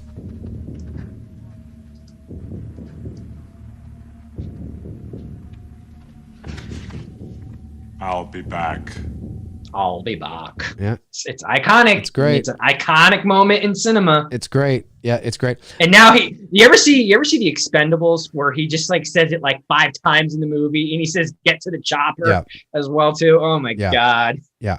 And the thing is, I love this. Cyborg Arnold would ruin you, dude. Nah, I don't think so. I may not be. I'm a pretty strong guy. And Arnold right now is he's an old man and he's 74 years. Listen, he's in good shape. He's in great shape. The humor of Twins, what makes Twins is the fact that Arnold is fucking huge. Right. And Danny DeVito is so tiny. And right now, that's what makes that movie great. Now it just doesn't. Well, Arnold just looks like a regular sized guy right now. And it's not that he's not, he's not that he's not in good shape for his age, but when you have to say for his age, nobody was saying in the 80s, hey, Arnold's in good shape for his age. No, they're like, he's a big fucking guy.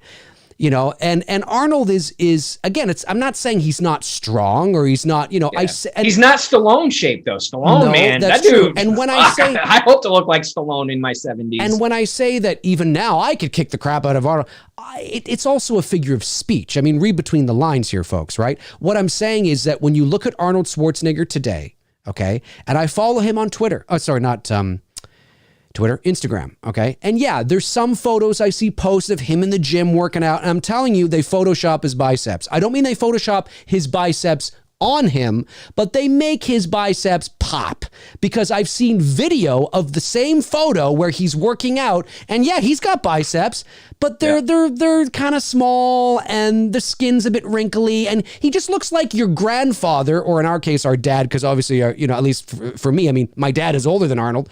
He just looks like your dad. It just looks like an old man working out, keeping in shape, and making sure that he's eating his Wheaties. And there's nothing wrong with that. Of course, I mean, he's had heart surgery. He's lived an amazing life. He's 74 years old, for fuck's sakes. He's 74. So, but the point of all this, the point I'm making is that when I look at Arnold today, he's a legend. He's Arnold Schwarzenegger. He will go down as one of the greatest action heroes in the history of motion pictures. He was known for his physique and, his muscles and his bicep and ripping, and his movies like Terminator and True Lies and Eraser and fucking Commando and Predator and fuck yeah. But that was 40 years ago. He's not the same man he was anymore, then. And twins, like Tony pointed out, which is totally right, it doesn't work because he just looks like a regular sized guy now who just he just looks normal. He's taller than DeVito, but so am I. So it just feels sort of, the shtick isn't as funny anymore.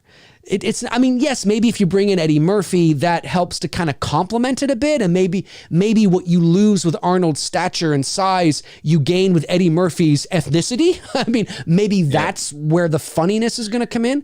But I think it would. What sucks though? I didn't realize that when you said that when Arnold was 74, the next 10 years to 15 years. Yeah. Shit's gonna suck because Arnold, Stallone, exactly. Harrison Ford, all these guys, man, they may not be here in the next decade. Exactly, which really fucking sucks. Exactly.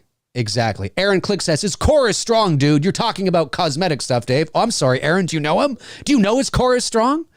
Dude, read between the lines of what I'm saying. I'm also a 42-year-old guy that can bench press over 200 pounds. So I'm just letting you know that now it doesn't. That's weak, little man. You got to get to the 300 club. It's weak. It's true. Now that doesn't mean I can sit there and bench it like 500 times, but I can do that. Am I huge like Arnold was in the day? No. But what I'm saying is that I could probably clock Arnold in the face and probably knock him down. I'm younger. He's not the Arnold he was 40 years ago, is what I'm saying. Dave, don't lie. Tell them the truth. You like to go out and beat up geriatrics. I do like it's true. I do like to do that. I think sometimes we get set, and again, I'm not saying Arnold isn't strong and Arnold couldn't kick my ass. That's not what I'm saying. What I'm saying is that I'm of an age where I probably could also kick his ass now. Where is in me now against Arnold my age 35 years ago, there's no way I could kick his ass. Now it's probably more of an even fight. Anyway, that's not the point. That's not the point. The point is cosmetic stuff. The point is cosmetic stuff, Aaron, because the point is that Twins isn't an action movie. It's all about the cosmetic. Look at the size of Arnold and the size of Danny DeVito. It is about cosmetic, and Arnold is not as big as he used to be, and that's why I don't think it works. This isn't personal against Arnold. We love Arnold. He's fucking Arnold. But this is reality to being a 74-year-old man. The hero with no fear. Dave, put that cookie down.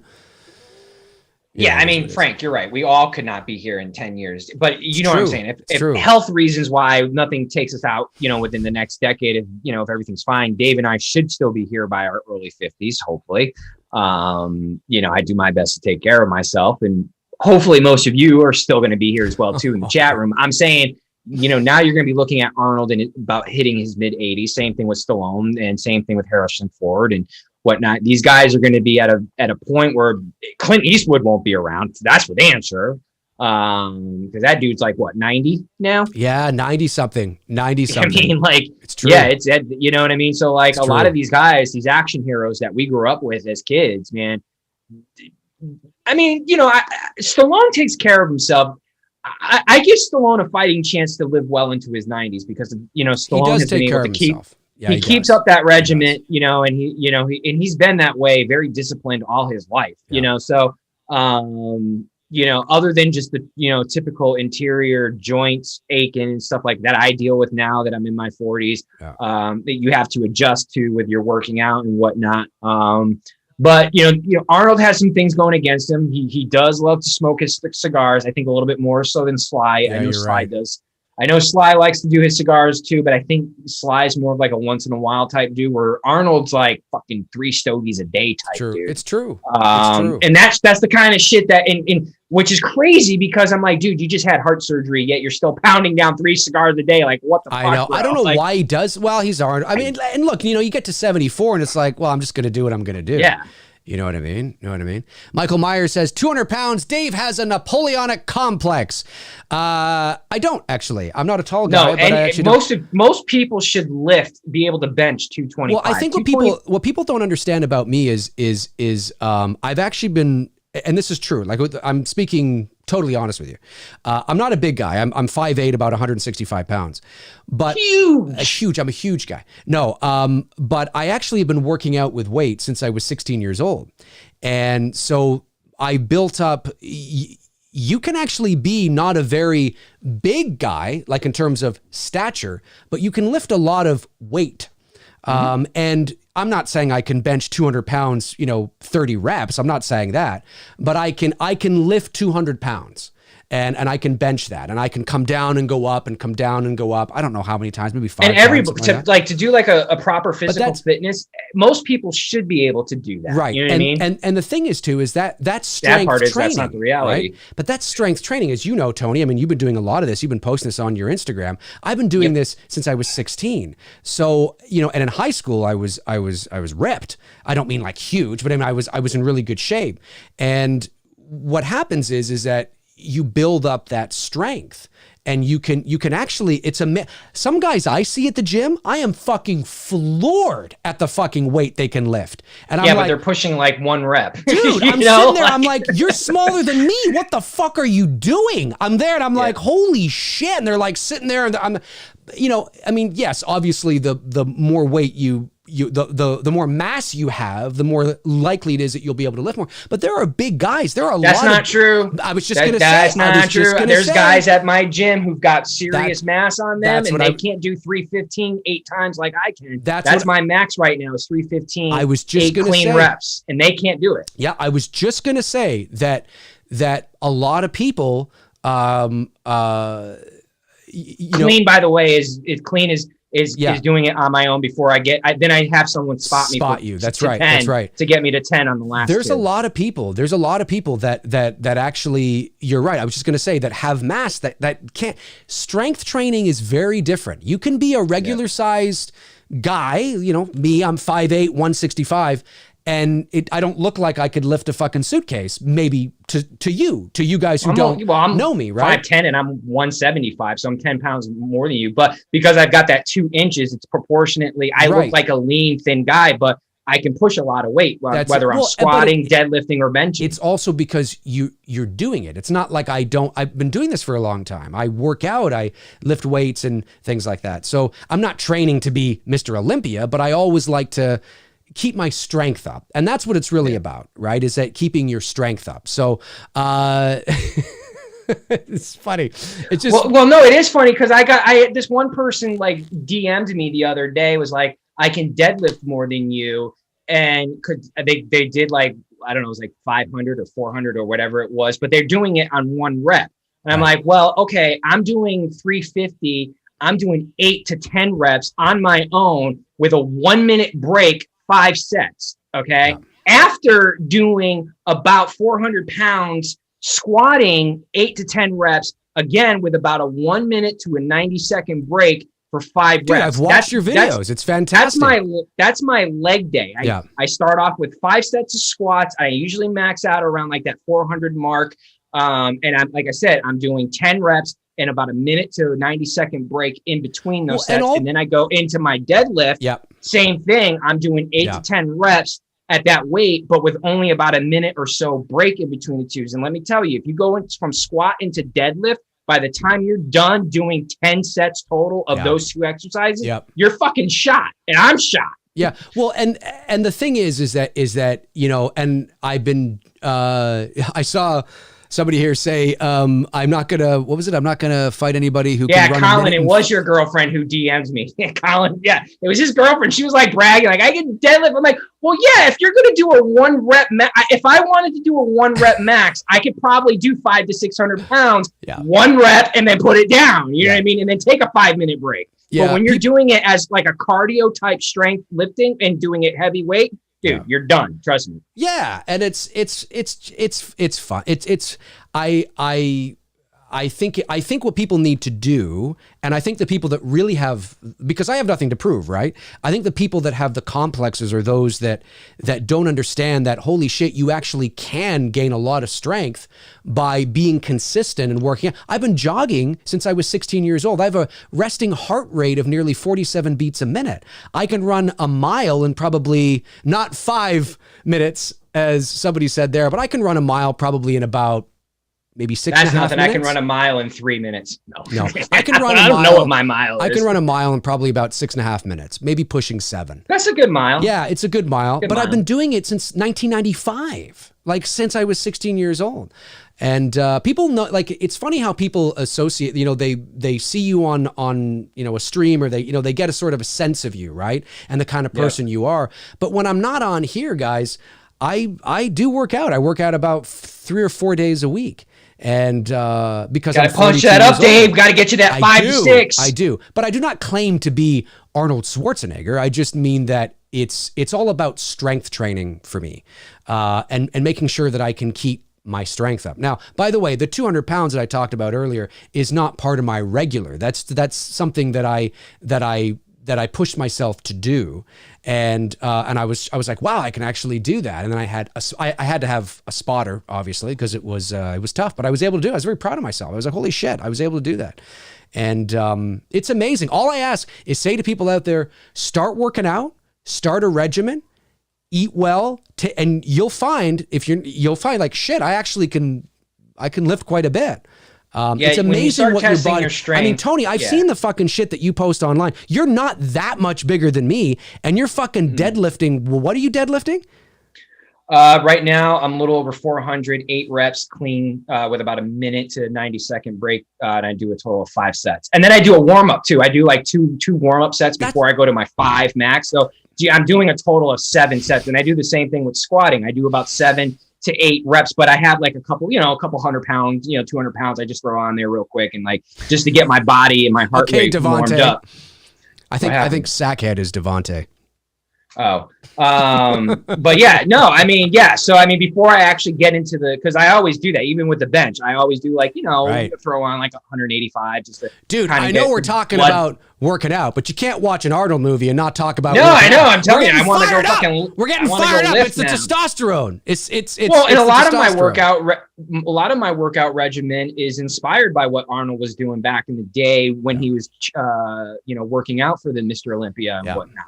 I mean, granted, and you also, everybody has to take their goals and their physique into what your body is capable of doing. 100%. Now, could I be bigger, 100%. As far as like, and cheat and go into like steroids arena? Comments. Yeah, I could totally fucking do that shit. But like, I keep it natural, I keep it clean, and I still build the strength, and it is what it is. That's what I'm talking about. There's guys in the gym who I know are roiding the fuck out. Yep. But they're only doing like a 300 press, like 1 rep. I'm there doing it fucking 8 reps, and I'm fucking, that's what I'm saying. Doing like a negative hold on the last 10, on number 10, even though I have a spotter. But you know what I mean? But these dudes are just get the 1.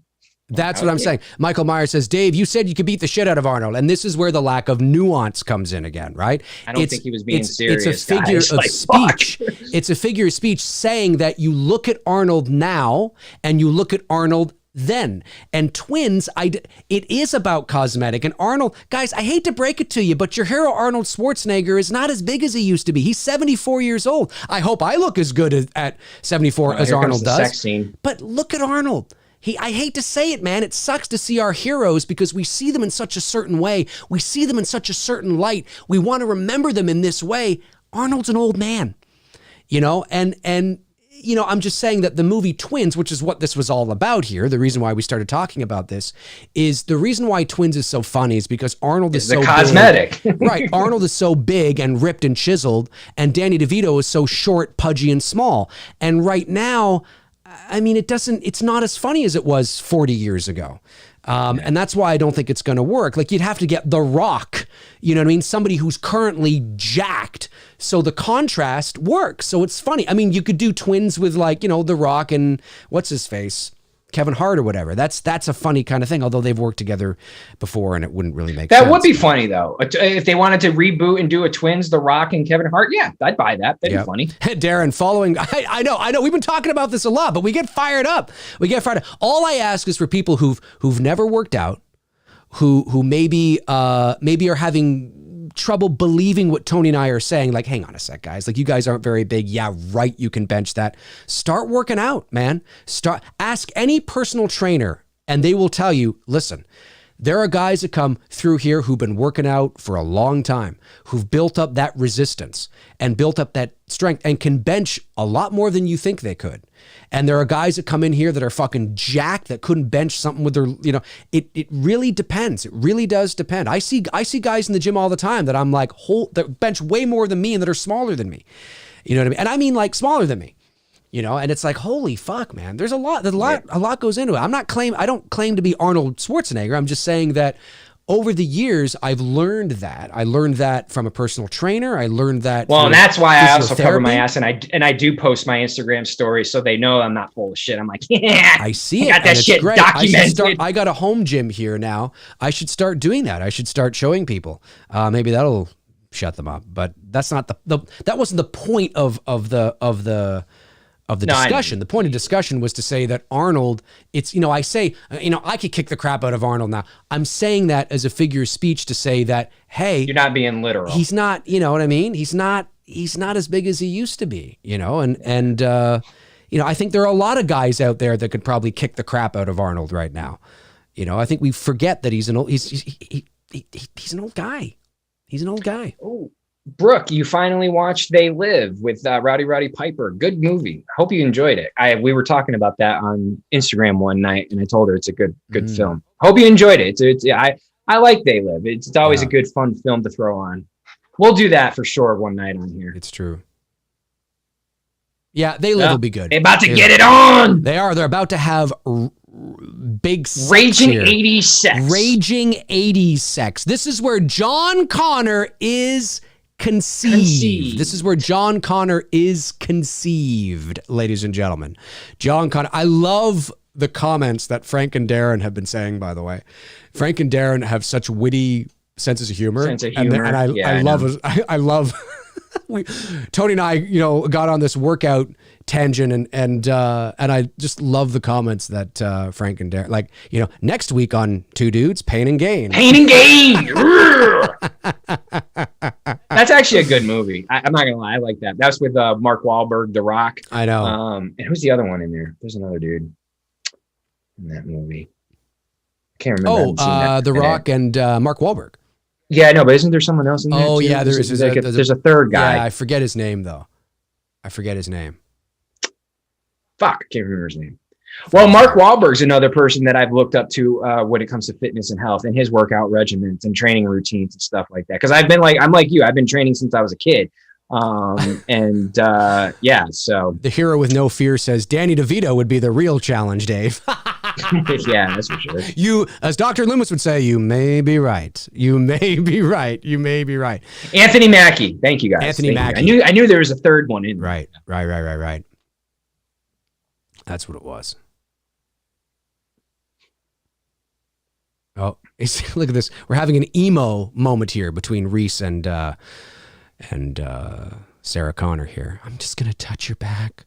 I've only known you for a little bit, but you saved my life.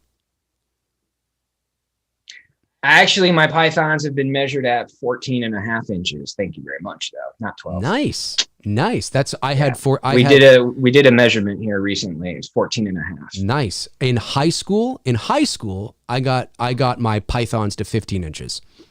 I'm trying to get to 15, 16. If I can, if I can hit that 15, 16 range, I'll be happy. Not at 15 now. But but in high No, school, I want to hit that. in high I want to school hit that was. by 45. I want to get, and believe me, guys, in 3 years will be 45. It will take probably for me to get to 16, from 14 and a half to 16, probably will take me that long to reach if I stick with it. Yeah. Oh, for sure. For sure. I love this one too. Darren Sand says, we saw how ripped you are when you were having the Freddy cast done. Oh yeah.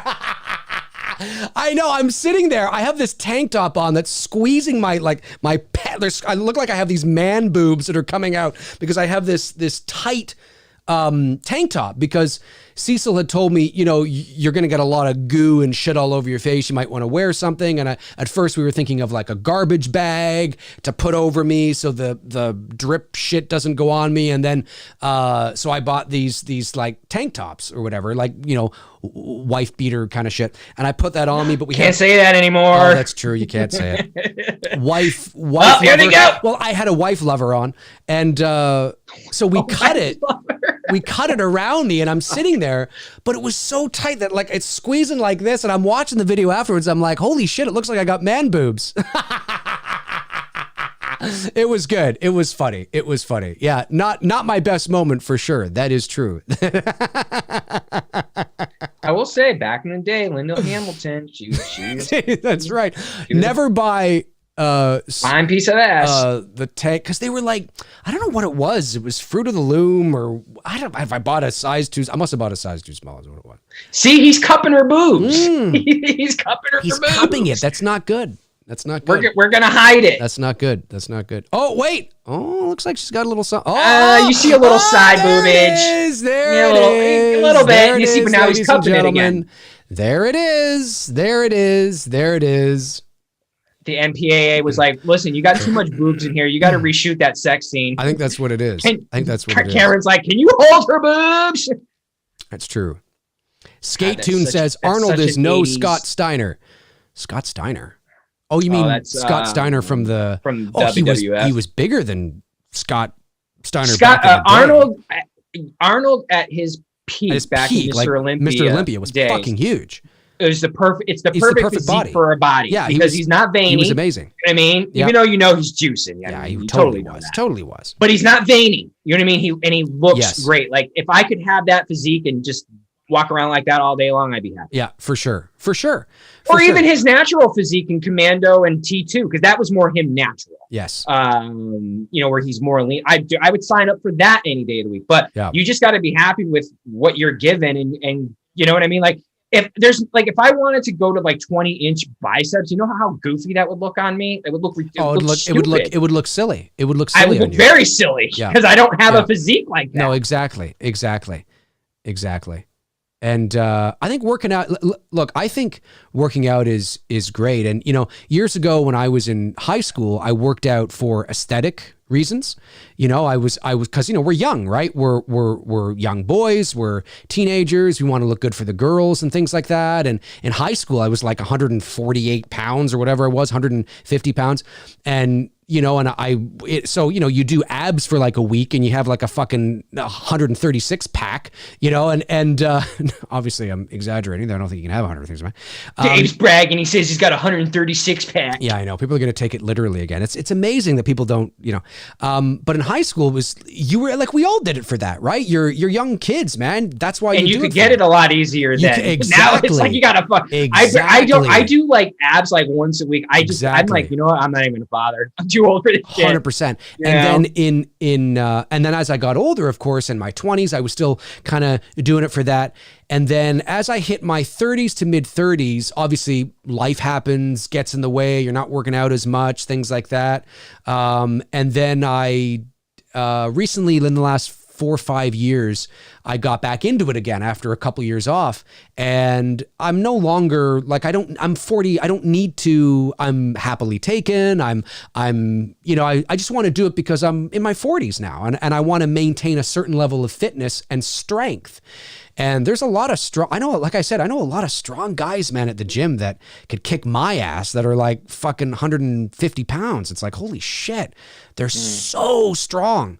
Well, Jet Li's shorter than both me and you, and I wouldn't fuck with that motherfucker. Well, he's also got a martial arts background too. Yeah, that's what I'm saying. True. You know what I mean? Like strength doesn't, you know, comes from all different types of 100%.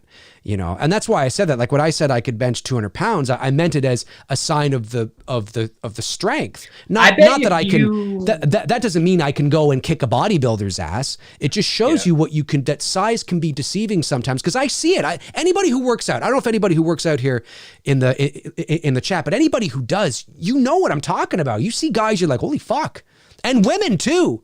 Some women, you're like, holy shit. It's wild. I bet if you were to stick with it, you could. And worked at it, you probably could hit over 300 by the end of the year. If you were to really like, I'd have to get a bigger bar in my basement, though. I don't think I have a big enough bar. I'd have to get a bigger bar. Do you have an Olympic 45 pound? No, it's close to that though. It's close. That's what I'd have to get. And they cost a pretty penny. Yeah. I'd have to get the plates for it too. Right now, I think I have enough to get to 250. I think. But like I said, 200 is not my normal because I don't have a spotter. Look at Rogue Fitness. They got some good deals on 45-pound Olympic bars. Okay. Not too expensive, a couple hundred, but I don't usually do. If I was going to start doing that, I'd probably go back to the gym because I don't have a spotter here. And I wouldn't want to get into a position where I get stuck. You know what I mean? So right now I don't have a spotter. So I'm always kind of keeping it in a certain weight where I still get the burn, but it still keeps, you know, the strength there. If I wanted to push it beyond that, I'd probably have to go back to the gym just so I have somebody that's going to, you know, be there so I don't drop it on my fucking neck. Because people have died that way. Yeah. It's insane. Yeah. Darren, I love you. Dave can wrestle a Dave G.I. can wrestle Joe. G.I. Joe. True. It's true. Frank Reiger says, are we talking about our credit scores now? Yes. So my credit score is, hey, when Tony and I, I'm telling you, it's the movie. Ironically, it's the movie. It's got us fired up. It's the testosterone. You can't watch an Arnold film and not like it's just me and Devin. When we're watching an Arnold film, we're like, okay, I don't know what can you do? All right, I can do that. I don't know who the fuck. I don't know who the fuck is in the 410 chat room on the right squats. now. But how can you not watch an Arnold movie? How can you watch an Arnold movie, I should say, and not talking about? I mean, come on. Well, I think it's fitness people. It's a commonality with most fitness people who watch Arnold, and you know, Arnold is such an inspiration to health and fitness. Yeah, yes, even at his age, you know, to this day, it's hard not to, you know, segue into a conversation like that for a few minutes. Oh, and you know, somebody's gonna watch this after the fact and take my, you know, I could kick the ever loving, you know, crap. They're gonna say, that's why I always post my videos, because I'm like, yeah, fuck you, motherfuckers. I'm gonna back up my shit. It's because there's no nuance, right? There's no nuance, and people, you know, it's like, guys, let's focus on the point. You know what I mean? Oh, we almost got that split face going on here. We're almost at the tail end. Yes, of the movie. that's a cool shot through that shot right through there. The window. Oh! Yeah. It's so good. It's so good. Such a cool shot. Come on, men right now in. I'm just reading Darren's. Although it's different though. Men, I mean, are you not feeling the testosterone right now? Are you not feeling it? I can feel it. We're old school. We're from a different generation. Yeah, it's true. It's true. It's true. Not saying guys are not like that today, but you know. No. It's true. It's true. Different today. It's a different mentality. Yeah, it is. So it is. And there's a comment up there. Who did say some women are buff? Somebody said that. I forget where it was. And you're absolutely right. But I've seen there are.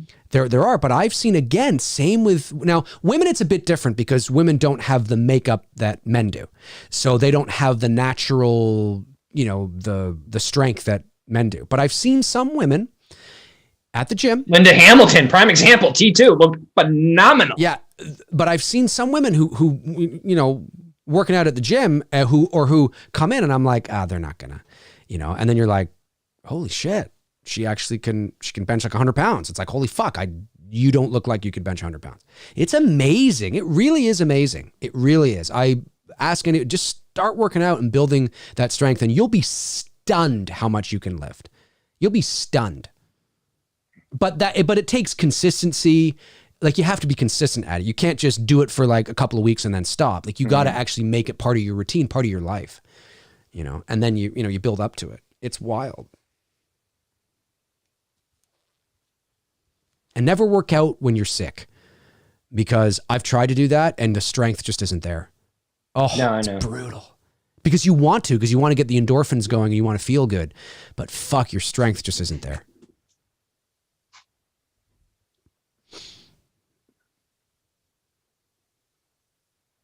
This is great. Well, Michael Myers fan, follow me on Instagram. And when I feel like doing one rep, which is a waste of a rep, to do 500 pounds, I'll do it. I mean, if you need to see that, that's totally cool. I mean, it's pointless to lift up something one time because it's not doing anything for you. It really isn't building strength. Well, and like I said, anybody who knows anything about working out knows what we're saying is true. That's why I go for that's why I go for the 400 pounds to 8 reps, because that's when you're building strength and endurance at the same time. Right. I'm not talking about that if I never worked out a day in my life, I could go into a gym and bench 200 pounds. Well, of course not. But something a lot of people don't know about me is that through my life, since I was 16, I've actually been working out on a fairly regular basis. I'm not like Arnold, but it's actually been part of my, and anybody who knows me personally knows this. Ask Bruce.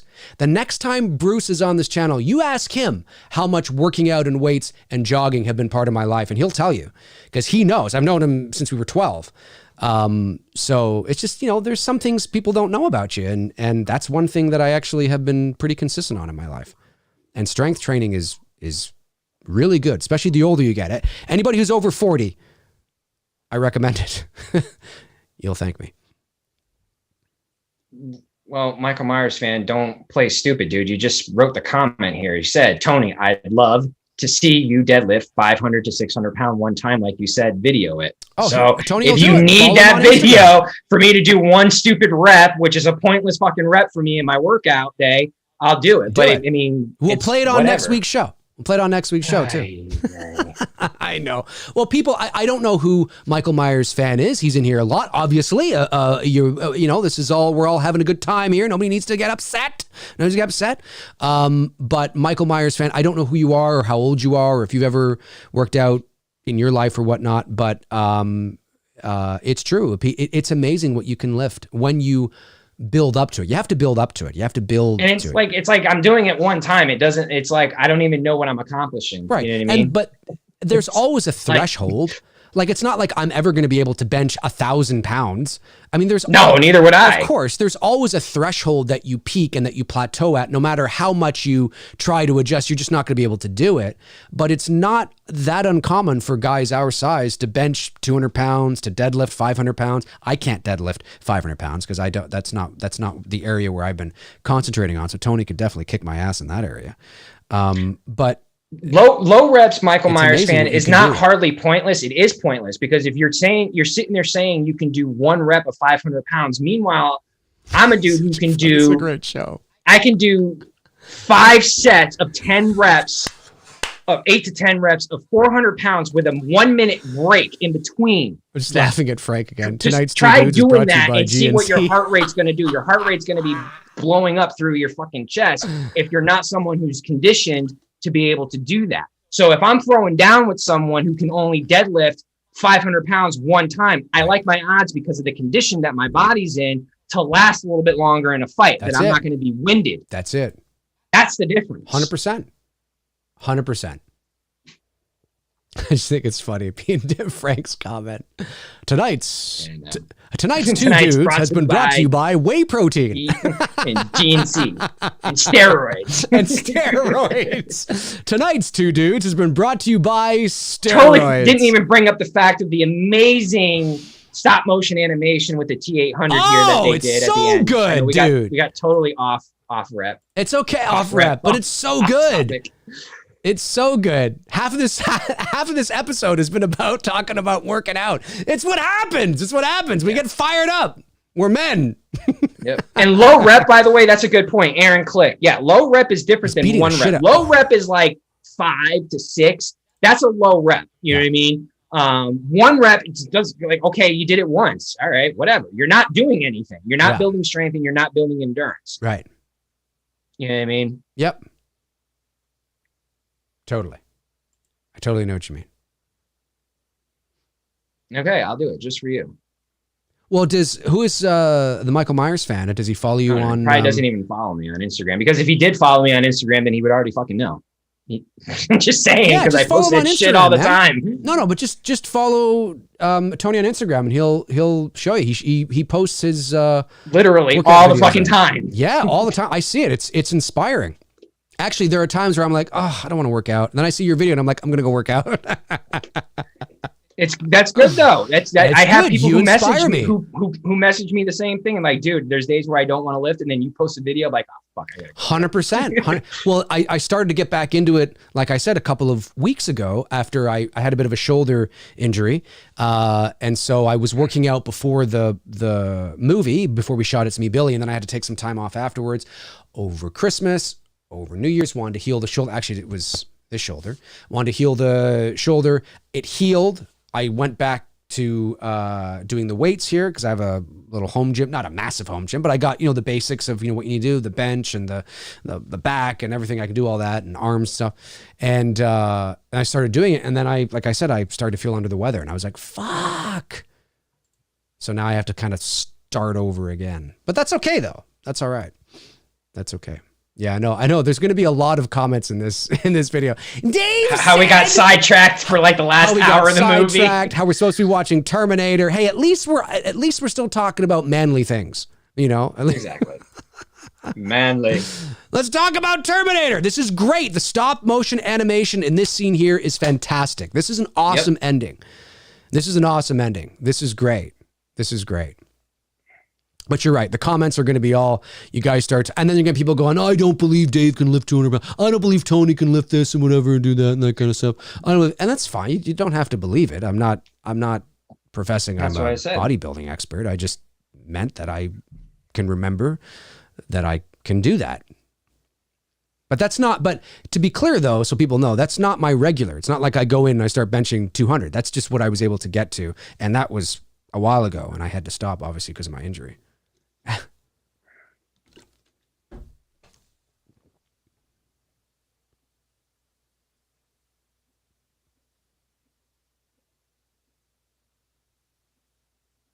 I remember in high school, speaking of which, I know, here I go again. I remember in high school, my buddy Evan's brother, who was 3 years younger than me, smaller than me, challenged me to a bench pressing contest, and he kicked my ass. I've just remembered that now. His name is Jamie.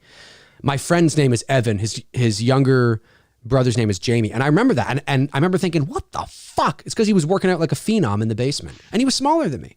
He was taller than me, but he was smaller than me. And I remember being like, what the fuck? And that was all strength. All strength. He just strength trained better than I did. Well, and that's what I do. I strength train in endurance. You know what I mean? I go for that. My target goal every time is 7, but I always surpass that and go to 10 to push it to failure. Yeah. And that's just how I like to train. You know what I mean? I'm not saying there's anything wrong with those guys who do like strength powerlifting, like the guys who do like the 1 to 3 reps or whatever. But in the long run for endurance, man, these guys, man, will fucking have a heart attack if they ever did the type of training that I did, because they're not conditioned the way I'm conditioned. Right. And I'd rather have a strong heart and a healthy heart and be conditioned like I am at my age than be able to just sit there and bang out like 1 to 3 reps and then go home. Exactly. No, I totally agree. I totally understand. It's here we go. The hand is done. It's done. She went through a lot of shit in this movie. She went through a lot of shit that we in this missed movie. here at the end because we got sidetracked. Whatever. So we got sidetracked. It was a good conversation. People will enjoy. People will enjoy listening to it and then call us out and say, "I don't believe you," and all that stuff. And Dave thinks he can beat a peak Arnold Schwarzenegger and kick his ass, and it's like, no, that's not really what I was saying. Yes, it is. No, I couldn't beat a peak Arnold Schwarzenegger. I couldn't beat a peak Arnold Schwarzenegger. Are you kidding? He'd crush me. the hero with no fear. Yes, my build is different. I have more of a stocky, like Same. running back type build. Same. My legs are big, but my legs are big in proportion to the upper part of my chest. That's what I like. I'm glad I'm not one of these people who are, proportionately big on the upper part, but then small on the lower part. Like, just look I have like thick thighs, man. Just like, my look thighs at the freaking... strongest man competition. Have you ever seen like those big fucking guys and you're like, okay, they're totally going to fucking win. And they don't even come close to winning against a guy who's shorter and not as big, seems to be lifting more than the guy who looks like he can lift a fucking truck. It's body makeup and chemistry and strength. And it's such a fascinating, I don't pretend to know the science of it, but it's really weird when you see a guy that looks like he can lift a house, but he can't even compete against people that look like they shouldn't be able to compete. It's really, really interesting. That was like that week when that person said that, like, I can't do, what is it? Like, I couldn't do like 12 pull-up, traditional full extension pull-ups in a row. And then the next day I posted the video. There I am doing slow, negative rep pull-ups all the way down, extending my arms and going all the way up. And I did the 12 right in a row. Yeah, exactly. And now Linda Hamilton here. We're at the end. We're at the end of the Terminator / Dave and Tony talk about lifting weights episode of Two Dudes and Some Bullshit. This episode has been brought to you by Whey Protein. Whey, the only way to get muscle. Exactly. I do.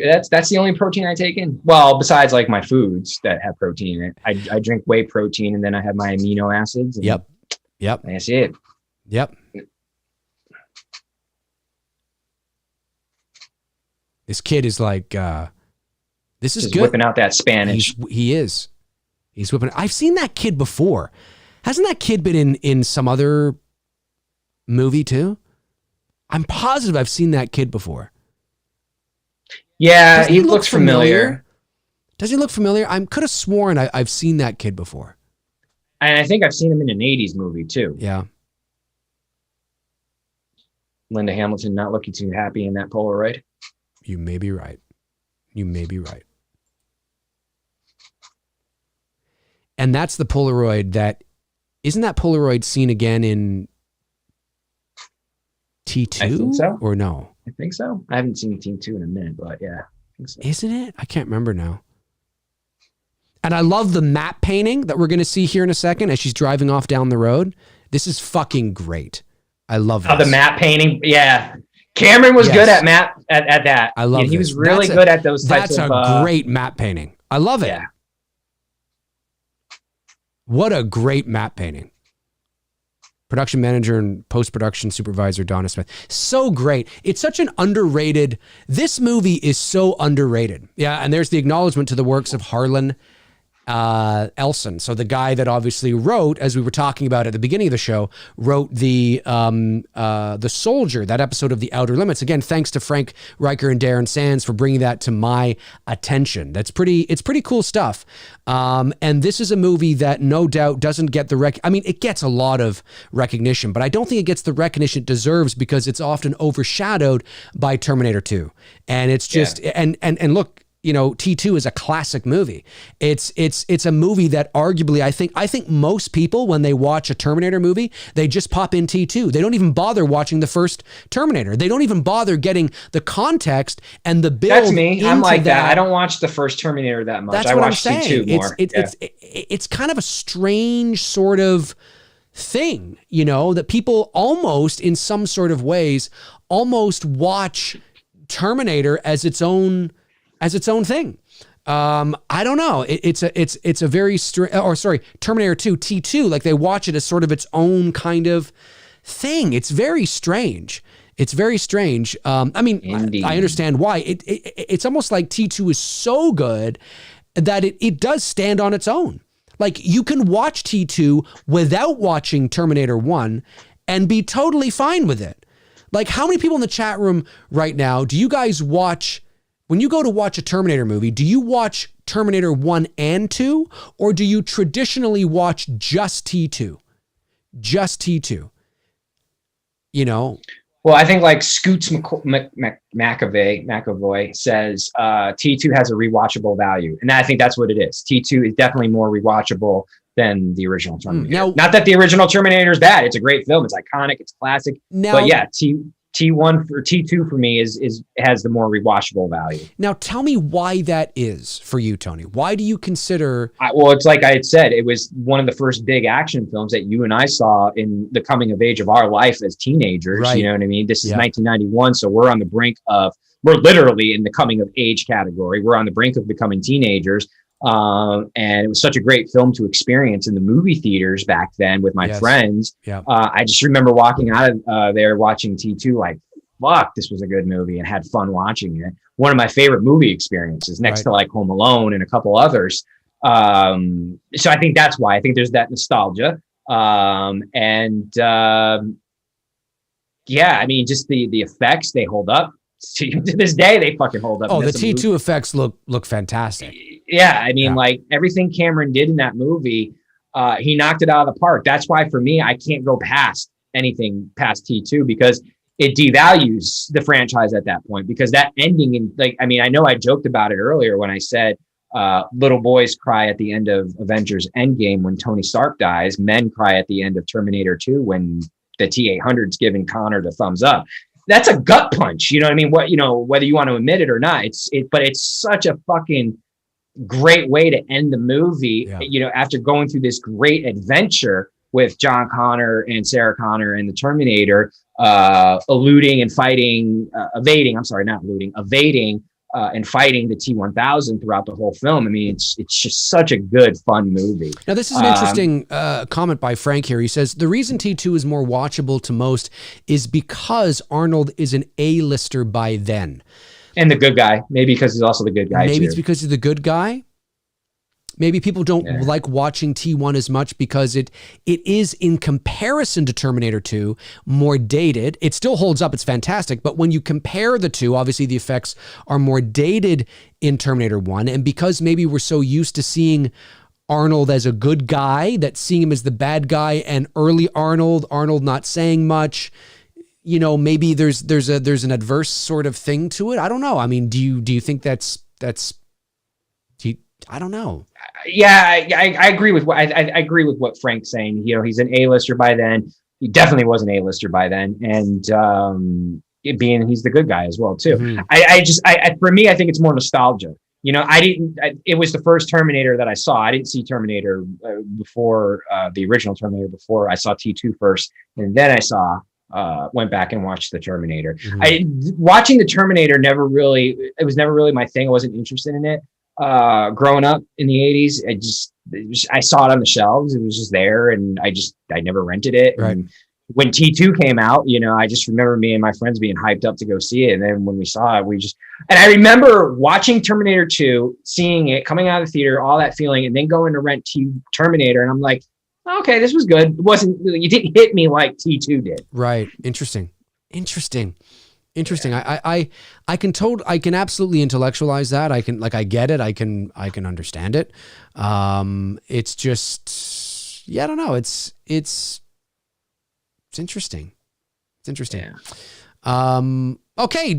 Chat room. I mean, let's see what you guys You are got a lot about. of super chats. Oh, that's I know right. That We got a lot of super chats I got to catch up on. Okay, here we go. Bud Gumperson, $10 super chat, says, this has to be one of my most anticipated movies for you guys to do. If you guys were asked to do a Terminator movie, would you do a sequel after 2 or make it a modern day or a remake in modern day? I probably at this point in the game, I hope we didn't screw it up at the end for you too either with our Jim talk.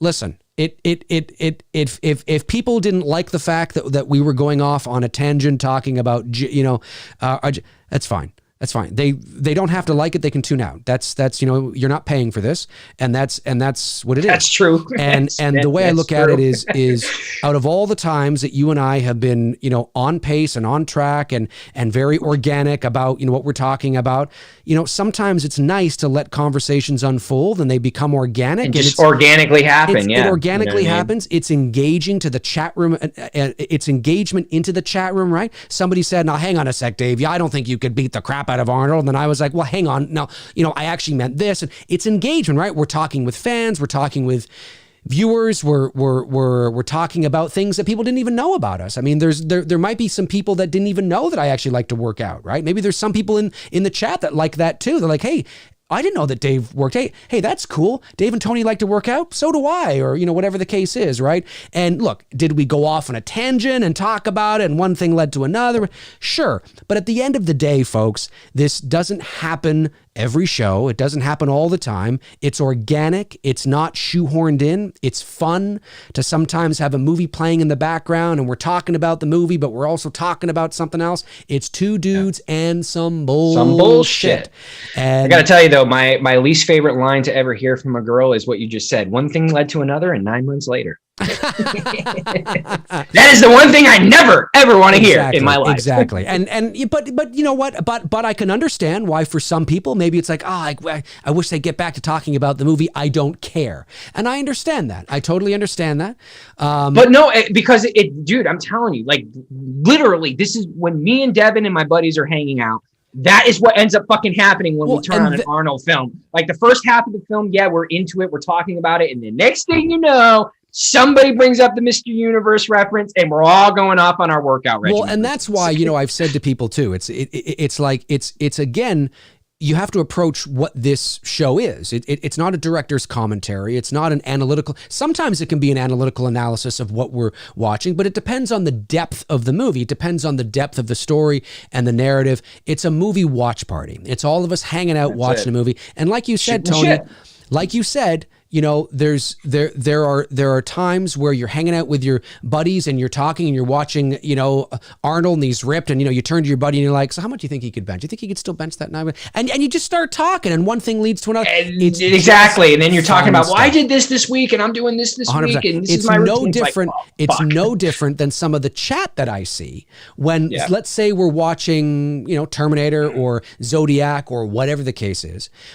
It's no different than people in the chat talking about the movie, but then you get talking about something, which leads to something else. And now there's a conversation happening in the chat that has nothing to do with the movie we're watching, but it was organically created from talking about that. And to be honest with you, if our show was week in and week out, the mundane of just repeating, talking about movies and, the production and everything that went behind the production, and I would be bored as fuck doing that. No offense. Like to those who love those types of shows, we're having fun. That's cool. I like being able to fucking get sidetracked with my ADD and go off the rails for a while. Sometimes getting sidetracked and talking about funny shit and talking about working out and benching this or that. You can't do that. No, I really can't. I was strength training. I did that. And now we're talking about our workout regimen while we're watching the movie, and then we'll talk about the movie and we'll comment on something and then we'll talk about this.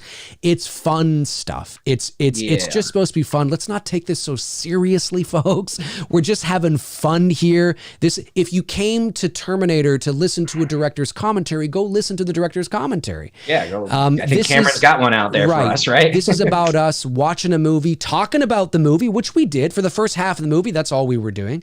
And then I said something like, it kind of reminded me watching Arnold and how big he is and how fucking awesome he looks in the movie. I was like, it kind of reminds me of how he doesn't really look like that anymore, right? Because he's so older. And then that reminded me of twins. And then we go down the rabbit hole and we ended up where we ended up. And people were like, oh, come on, McRae, you can't, and all this stuff. So it's just fun. We're all friends, hanging out, having a good time. We're not shooting the shit. Yeah, we're just shooting the shit. We're having a good time. And that's what it's supposed to be about. That's what it's supposed to be about. So if there were people in the chat room that were somehow offended, but sorry. I mean, this is the show. I ain't apologizing. That's why I said sorry. I'm sorry you didn't like it, but I don't care. It's what we're doing here. It's part of the fun to let conversations organically flow. And if you listen, you might learn something. Like, I didn't know Dave ran. I didn't know he worked out. I didn't know Tony. Oh, that's really cool. I'm gonna have to follow him now and check out his workout videos or whatever. Hey, you learn something, right? It's kind of fun. Anyway. Super chats. Eddie Green sends in a 101 super chat. Thank you so much, Eddie Green. Really appreciate that, buddy. I know Eddie's a big Terminator fan for sure. Big James Cameron fan. Southpaw82 sends in a $5 super chat. Says T1 is superior to T2 in my opinion. Whoa! T2 started the comedy element and I hate. Oh, started the comedy element. Really? Okay. I don't think it started the comedy element. It's a really good action film. I would put Terminator into the more the sci-fi horror category that we were talking about earlier, whereas T2 is definitely more action. That is 90s action. Not as dark as the original Terminator. Right. So I do see where he's coming from. Yes. But I don't see it as comedy. I don't see it as being comical. I don't see it being self-aware or poking fun of itself. Yes. In fact, T2 could literally stand on its own as its own film. Yeah, that's what makes T2 so fucking great. Well, and you can't say that about too many sequels. That's it. And Southpaw 82 here goes on to say, any one-liners, not trying to be funny, just didn't do it for me. However, I'm okay with T2. Well, you know what? And I just want to say now, let's talk about it. Let's talk Terminator. You know, for those of you that were maybe like, oh, they're talking about their workout shit and now they're comparing fucking biceps or something.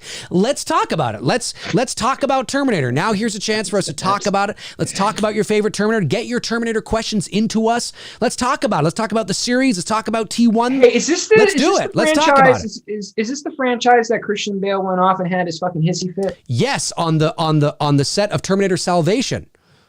Yes, that's right. I never saw that. That's right. But I remember hearing that story. That's that it. He threw some hit, That's it. That's it. Darren, and I love Darren. I wish you'd gone off topic when we watched Scream. Hey, easy there, Darren. Easy, buddy. I love it. Leave my girl alone. Sean Sheridan says, favorite T1 or T2 and thoughts on Dark Fate. All right, Terminator question. I think I'm a little, look, T2 is so iconic. Yeah, I mean, T2, but I really love Terminator 1.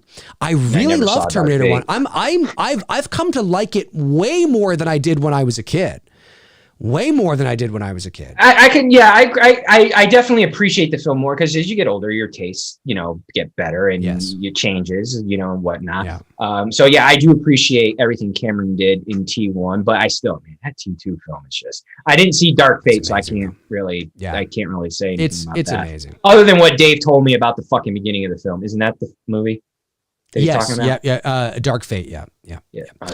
Jeff Harris says, have you guys seen the recent Kong versus Godzilla poster from today? Looks pretty sick. Yes, I did. I think it looks pretty good.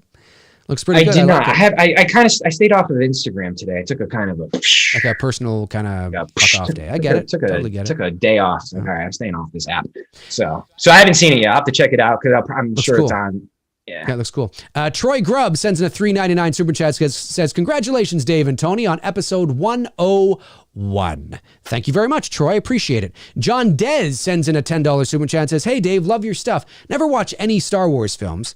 I've never watched any of the Star Wars films. Very cool. Which first should I watch? I understand there's prequels. Revenge of the Sith. Don't ever stop with what you're doing. By the way, love your Arnold impressions. Thanks, buddy. Appreciate it. I don't know. I mean, yeah, you could start with Revenge of the Sith. And go into the next 3 and end after episode 6.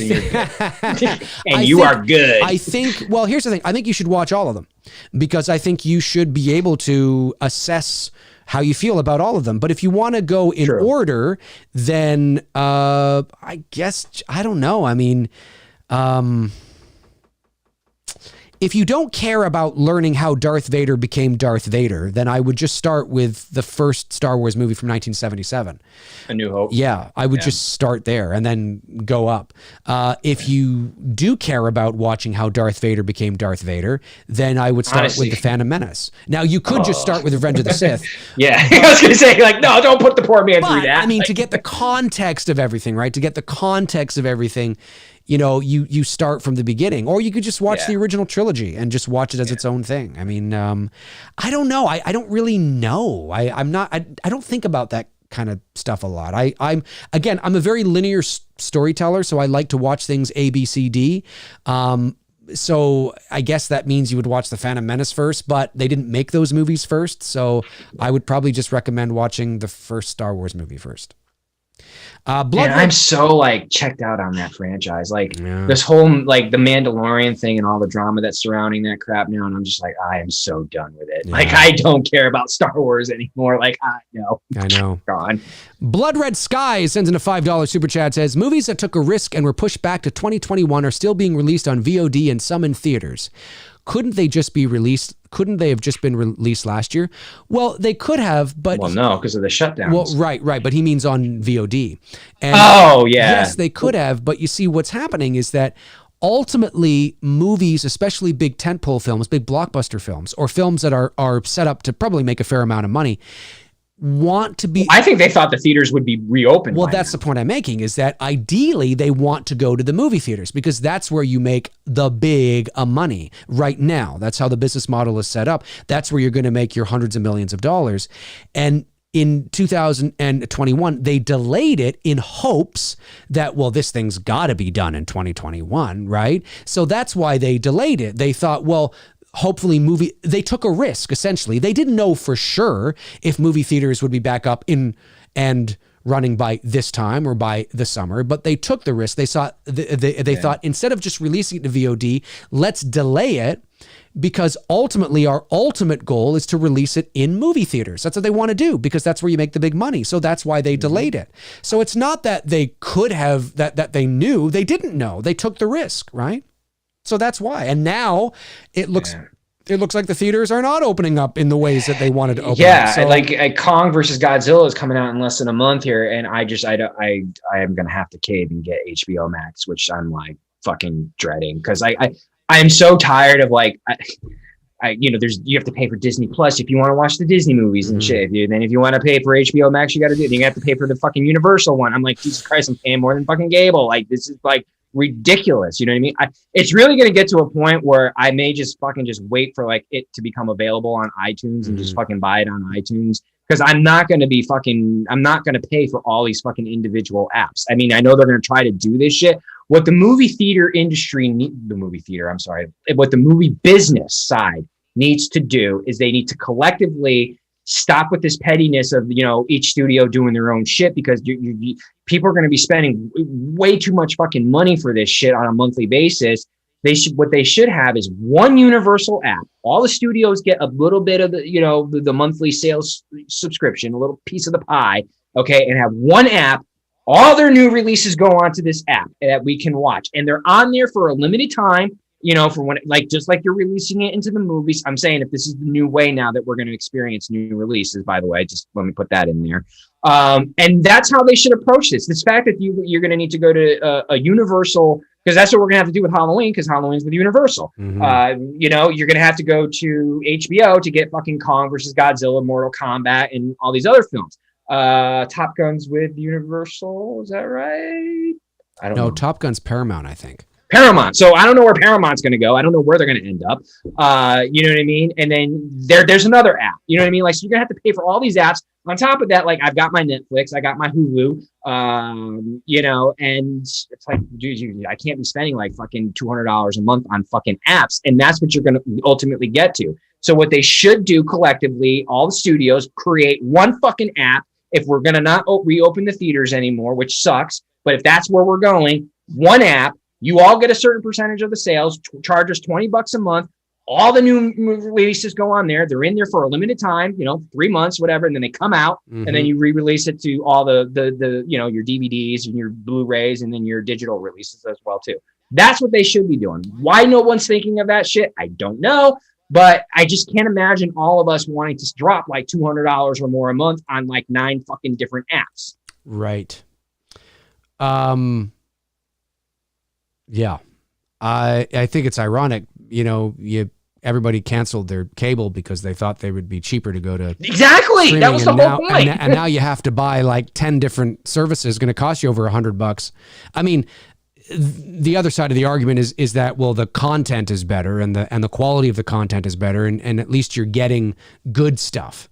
You know what I mean? But I mean, yeah, but for new movie releases, you would think that the studios would, like I said, $20-$25 a month. If you charge everybody in the world that same price universally, you're all going to make your money back. Okay. Because the theater, okay, you have to understand what's the, I can't remember the percentage off the top of my head, but the theater, the movie studios get a percentage of the box office sales. They don't get the concession. They don't get, like all these other places that do like the dinners, and because like there's some theaters like here, I got one up the street where they do like full blown dinner and shit, sitting at your seat and whatnot. Right. Then they got the ones that have the bars and where you can drink and whatnot. Like the movie studios don't get shit from that. The theater and the studios, they split whatever the house take in is. And I don't know what the percentage is, but I'm pretty confident that if you were to charge individuals $25 a pop to subscribe, you're going to do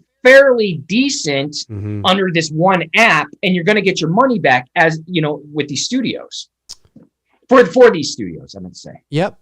But they're not going to do that, and they're going to make us want to fucking drop like $200 a month or more on individual apps, which I think is fucking asinine. Yep. So no, you're not wrong. You're definitely not wrong on that.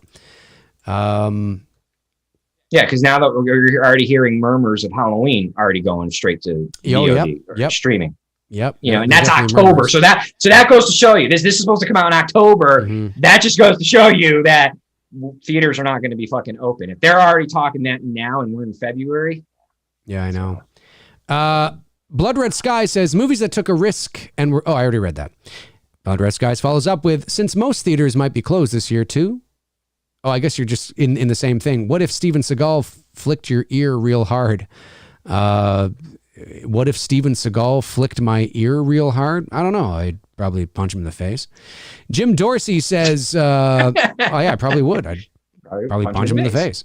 Jim Dorsey says, you think Reese said your boobs are stupendous? Your boobs are stupendous. That is the greatest line in cinematic history. Fucking love it. I love that. I love that. I need a shirt that says that. Your boobs are stupendous. Boobs Friday are the stupendous. 13th. Friday the 13th. But that's the 09 one, right? That's the 09 one. Yeah, that's right. Sean Sheridan says, would you do another Terminator after Dark Fate? No, like I said, I think the best thing to do is at this point in the game, the extension of the story has just been proven to be disastrous. They tried to extend it with 3. What was the question? Should you do another Terminator after Dark Fate? And I think, I don't know if you mean a sequel to, I think you should let it go. And if anything, you should just reboot Terminator over again and try to stylize it in a way that makes it more modern, makes the themes a bit more maybe relatable to today. You know, I just don't, I think that the evidence is there that every single time you try to do a sequel to a Terminator movie, it ends up disastrous. You know, part 3, everybody hated. Salvation, people didn't like. You know, Genesis, people hated. And then you got Dark Fate. I don't know. Like, I mean, it's 4 movies now that have tried to get Terminator back on track and have been incredibly unsuccessful in doing so. So I think really maybe you just let it go, or you really take a real crack at maybe rebooting it. You know, I mean, starting over again, doing a remake of the original Terminator. I don't think there's anything wrong with that. And if it's done by the right people and done really well, it could be pretty fucking cool. But done small again. Or what you do, if you are going to do a Terminator sequel, you go small, you go gritty, you go back to the roots of the first Terminator film, and you make it more of that horror, dark, utopia. I don't want to see Terminator rebooted. Like, I don't want to see T1 or T2 rebooted. I don't think, well, I wouldn't mind, but I think it's got to be. I think there's more of a. Let's just put it this way. I think there's more of an opportunity for successful Terminator movies in doing that than continuing to do sequels. Let me just say that. That's what I think on that, but except I don't know. I don't know. Like, I agree with what you're saying in the statement. I know. The nostalgia is like, you know, I totally get it. That emotional attachment, and I don't want to see it, man. I totally get it. Daniel Hirel sends in a $4.99 super chat, says, hey, D&T, what are each of your favorite scenes from The Shining? I love Jack's interactions with Lloyd, the bartender. Thanks, guys. Great show as always. That was before the rant off to working out. I would say my favorite scene in The Shining, oh, God, I have many of them. The bartending scene is great. Yeah. Light of my life. Yeah. I don't want to hurt you. That's a great scene. I want to bash your fucking skull in. That's a great scene. That is a great scene. That is a great scene. I got to admit. We're going to do that this year, guys. We are doing The Shining this year. I'll say that is really great. There's so many. I can't pick just one. I mean, there's so many. You're talking Kubrick now, and just there's so many. Yeah, there's so many. Sean Sheridan says, would you support a Terminator remake? Oh, I was just talking about that. I would listen to the idea. I don't, but that's Tony would toss it out. I'd listen to it. I'd be like, nope, gotta go. Southpaw 82 says Arnold started the cheesy comedy one-liners in T2 and it carried on to the sequels. I prefer the Stone Cold Killer in T1. Wish they could go back to that. Well, I don't think there was. Well, keep in mind too that John Connor was also teaching him a lot of the stuff like the yippee. That's what I was just gonna say. I almost said yippee-ki-yay. Oh my God, Hasta la vista, baby. Hasta la vista, baby. Yeah, That was John Connor was trying to. You have to understand. He was trying to humanize the T-800 and trying to make him less of a machine and more human. So Arnold was playing it, even though it's one-liners, he couldn't speak like how Dave and I are speaking in a normal conversation, where our talking is going to be not like I am a robot, like how Arnold was playing the character, so I don't look at it as cheesy one-liners. It's Eddie Furlong, who played John Connor, was teaching him words to say, how to be more cool and relaxed. You know what I mean? Right. Yeah. No, I get it. I totally get it. I do. Where are we here? And I agree with that. Frank Riker says, thanks, buddy. Says, for the sexy MFers in the chat who watched Terminator. Hey, we were watching it, Frank. We were watching it. David Lee Barron sends in a $4.99 super chat, says, dear Martini without the woman and dear our Lord and Savior Tony Christ. Are y'all a Christopher Nolan fan? I love his philosophy behind filmmaking. Yeah, I like Christopher Nolan.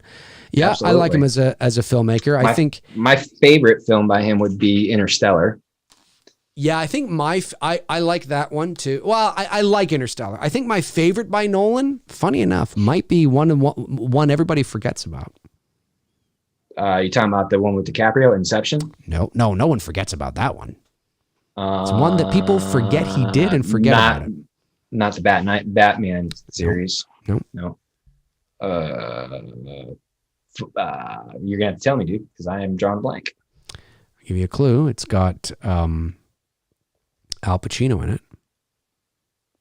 Oh, is it one of his earlier films? Yeah, it's got Al Pacino. It's got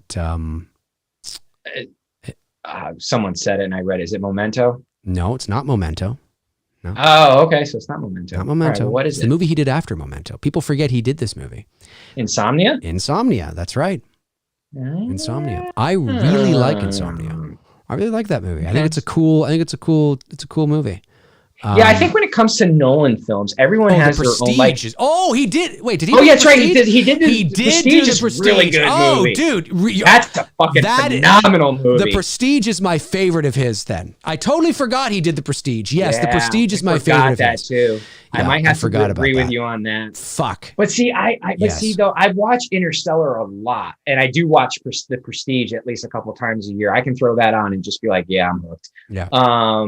God, those are two great.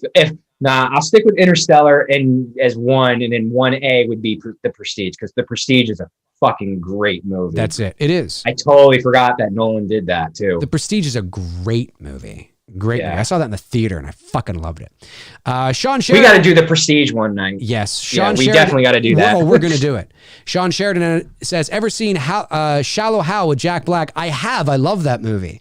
I haven't. I love Shallow Hal with Jack Black and I'm not a big Jack Black guy. You're not? I love Jack Black. I like him in King Kong. I liked, the Peter Jackson King Kong. Yeah. What else have I seen? I love Jack Black. I think he's fucking hilarious. He just has that, I don't know. He just has, I don't know. I've just never been a big fan of he's got something about him that you are not crazy on. I don't hate him. I get it. Never really, but there's something been drawn to his films. You know, there's something about him that you're not crazy on. Well, I liked him in High Fidelity, but that's more John Cusack, which is another great fucking movie. But he's got this quirkiness about him that's almost the same type character in a lot of his movies. Whereas in King Kong, he's not. King Kong, he's a different type character, and you do find yourself hating him for how he is just so set on trying to get his film made, and he doesn't give a shit about people fucking getting hurt and whatnot. Like, he really played that filmmaker great. He did a really good job with that, and that was a smart casting role by Peter Jackson. But yeah, I don't hate him, but I don't know. You don't hate him. You're just not a big fan. Yeah, you're just not a big fan.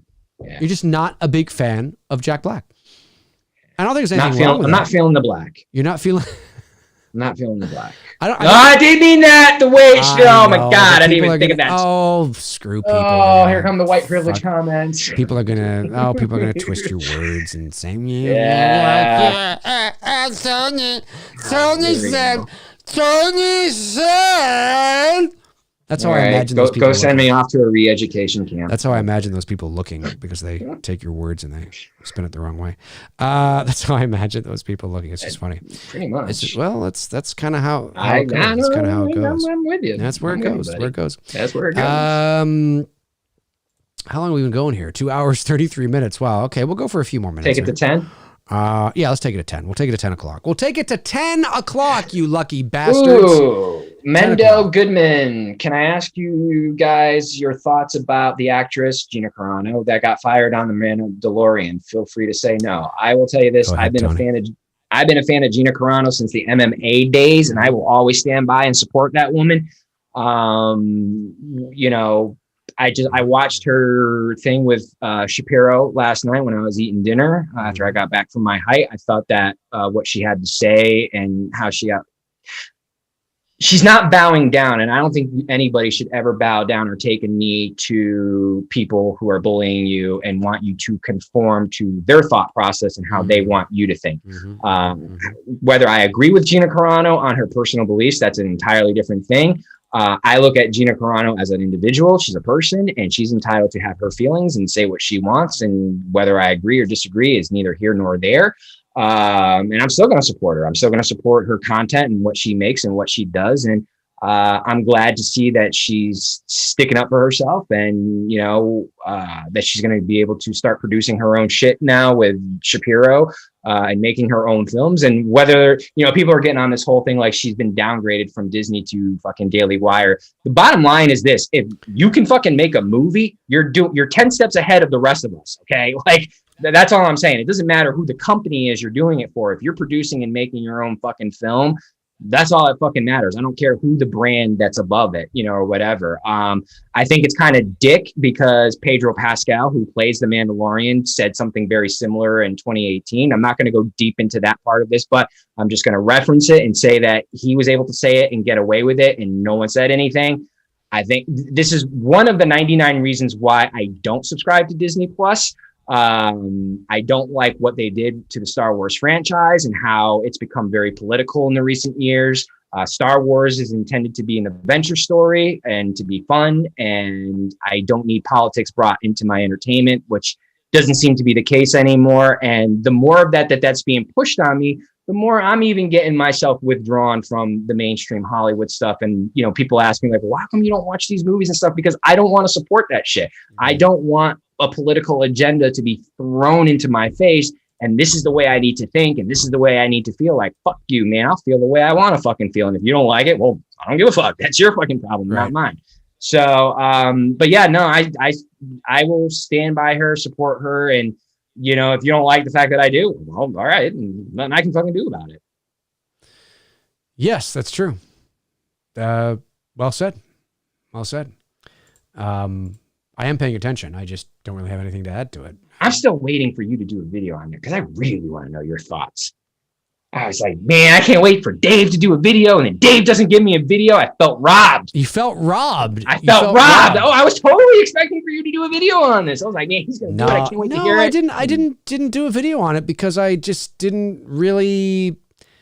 I mean, I thought I talked about this last week. I thought I did this. I thought I talked about it last week. We did off the air. We didn't do it on. Oh, not on the air. Oh. Yeah. No, I agree with what you've said. I think what's happened in this world is what I've been saying for a long time, that when you remove context and nuance from many things, there was nothing, you know, to call her a Nazi or anti-Semitic. I mean, there was nothing in her tweet or that she shared that was that at all.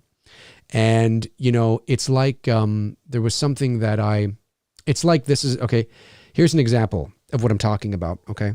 Now, this is not going to, in terms of politics, this is not going to mean anything to most of the audience here because I'm talking about Canadian politics now.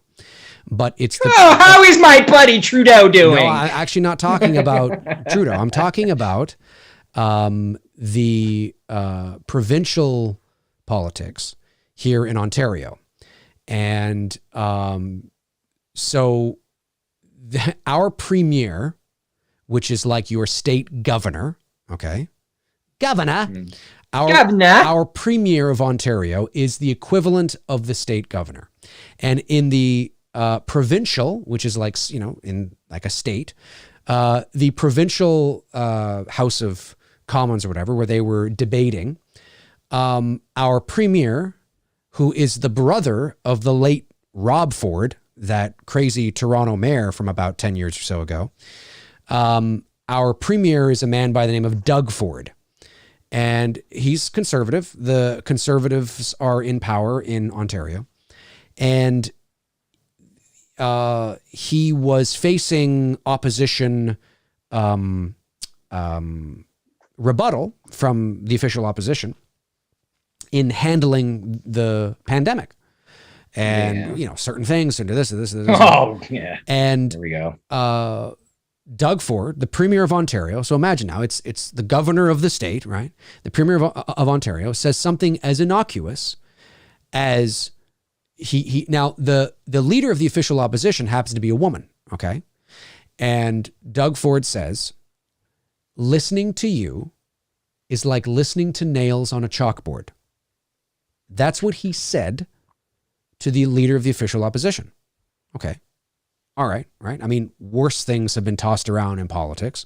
That's what he said. Mm. Now, the media, here comes my cat. Hello, Veda. The media and all over. So now the woman who she is, the leader who that was tossed at, goes on social media. And so does the leader of another party, goes on social media as well, and demands that Doug Ford apologize for hurtling a misogynistic, being misogynistic to the leader of the official opposition of Ontario. And I'm reading this and I'm thinking that doesn't make any sense. There's nothing misogynistic about what he said. There's literally, in the purest definition of the word, or in the words, nails on a chalkboard, comparing, saying to a woman, listening to you is like listening to nails on a chalkboard. That might not be a nice thing to say. I actually said that to a girl I dated once back in the day. But the point I'm making is that, and I'm getting to a point here, folks. I'm not saying that was a good thing, but I did. But I'm getting to a point. I am making a point here. So for those of you that haven't checked out, thank you. And I was like 19, by the way. That's like over 20 years ago, but I did say that. But the point I'm making is that saying that might not be a nice thing to say, but it is not, in the purest definition of the term, misogynistic. There's nothing misogynistic about it. There's absolutely, unequivocally, nothing misogynistic about it. So are you saying that just because it was said to a woman, therefore it's misogynistic? It's not misogynistic at all. But this is the world we're living in now, where context and nuance is tossed aside. People create meanings, their own meanings to things. And it is becoming a big problem. And more. What, the pansy culture? Everybody thinks their opinion matters. Most people think their opinion matters. And they think that their opinion matters to other people. And social media has just become a cesspool of toxicity. There's good things on there too, but it's largely a cesspool of a bunch of people that don't know their asses from their elbows, that are ignorant beyond belief about most of what they're talking about, and start spewing things out there. And because they heard it somewhere, or they just recycle, they become that echo chamber of buzzwords, right? They hone in on buzzwords and they spew it out. And I don't care if you're left or right. I couldn't care less. The right does it and the left does it. You all do it. And I think that there's a problem that I see in the world, getting back to Gina. I was using that as an example of like, holy shit, like there's literally nothing misogynistic about that. Like literally in the word, in the purest sense of the definition of misogyny, that's therefore not. She doesn't owe an apology, and she can say whatever she wants because she didn't say anything wrong. Doug Ford she can demand an apology if she wants, and Doug Ford can issue one if he feels like it.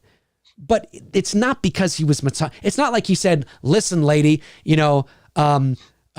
listening to you is like, listening to nails on a chalkboard, and then followed up with, you should just get back in the kitchen where you belong. Well, okay, then I think we all can be on board and say, hang on a sec here, that was misogynistic. Yeah. But the point I'm making is that this is the world we're starting to live in now, where people are making shit up as they go along. People buy into it and believe it. And that doesn't mean that what Doug Ford said was correct, or maybe that he shouldn't have said it. It doesn't mean that Gina maybe should have, maybe I shouldn't have posted that, or maybe I should have added. It doesn't mean all those things. It's the stuff that people make up that really bothers me, because it means that nothing has any meaning anymore. There is no meaning anymore in anything. It's just making shit up as you go along. And that concerns me. Context matters. Context and intent matter. It doesn't mean they can be used as excuses. You can't just, use context and intent as an excuse, but for Christ's sakes, context and intent matters. It matters. Right. Without it, we're fucked. We are fucked without it, because then you can just charge anybody with anything, say anybody said anything, do this, do that. You don't need evidence. You don't need this. You don't need fuck all. You just say it and it's fact. And that's a problem. And I don't care if you're left or right, green, yellow, black, purple. I don't care. It's a problem, and we should all be concerned. We should all be concerned about that.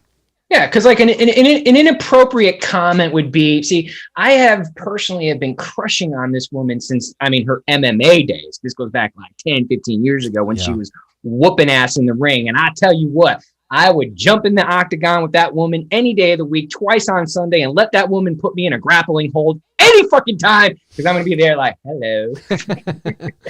Now would that be considered an inappropriate comment? Yeah. And would I own up to it? Yeah, but I wouldn't apologize, because that's how I fucking feel. You're right. But there's a difference in how you're speaking. Listen, there's a difference. Context matters, folks. It really does. Again, it's not an excuse. It shouldn't be used as an excuse, but certainly it does matter, and it's just unfortunate that Gina Carano has been painted in a way, called a Nazi. There's you can say maybe she shouldn't have posted this or said that or that, but you can't words have meaning.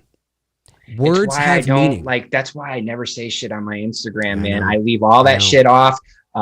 Should you be able to say anything you want? Yes, I support that. That's why I started off by saying, I don't necessarily agree with what she did. Yeah. I think look, it sucks, because you should be able to say what you want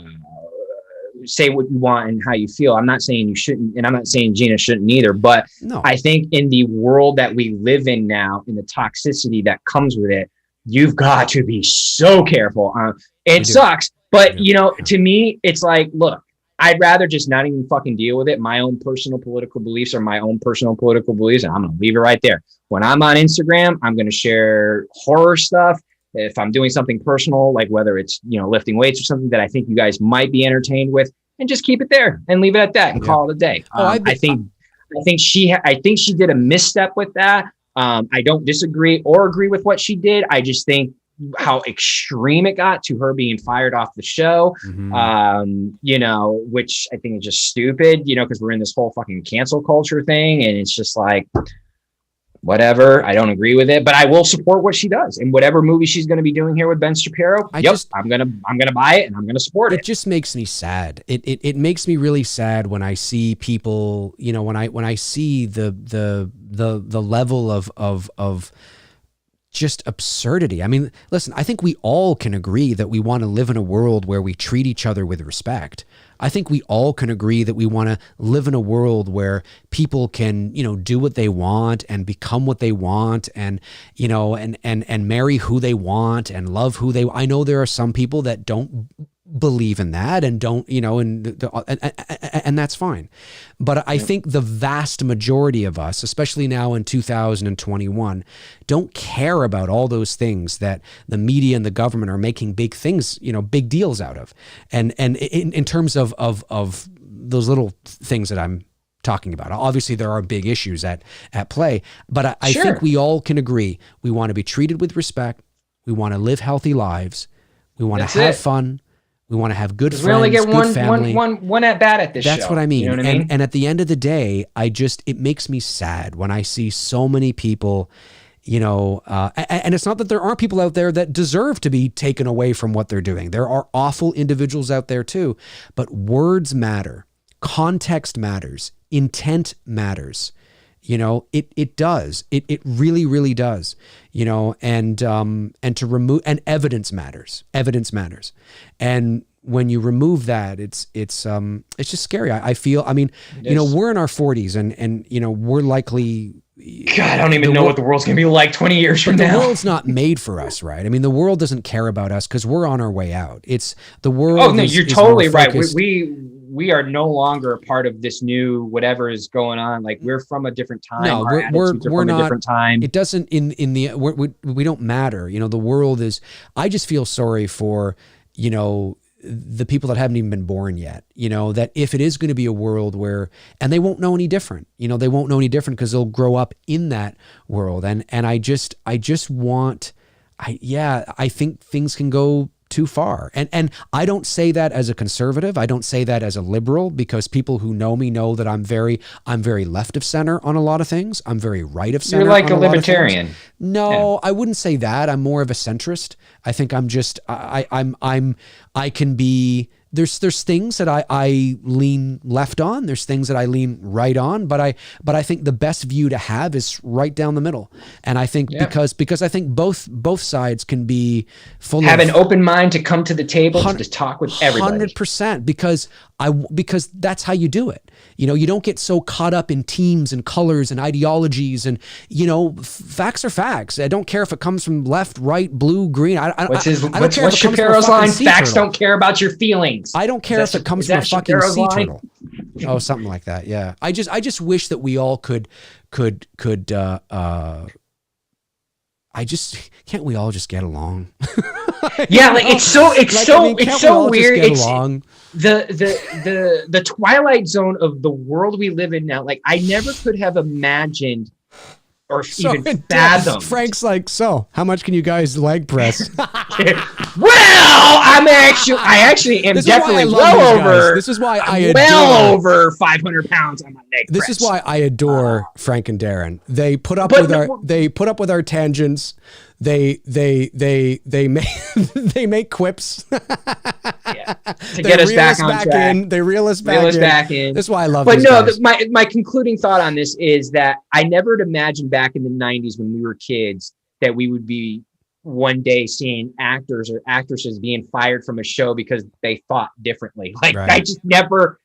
It's just fucking weird. Like, whatever. Well, and anyways, Chris Baber,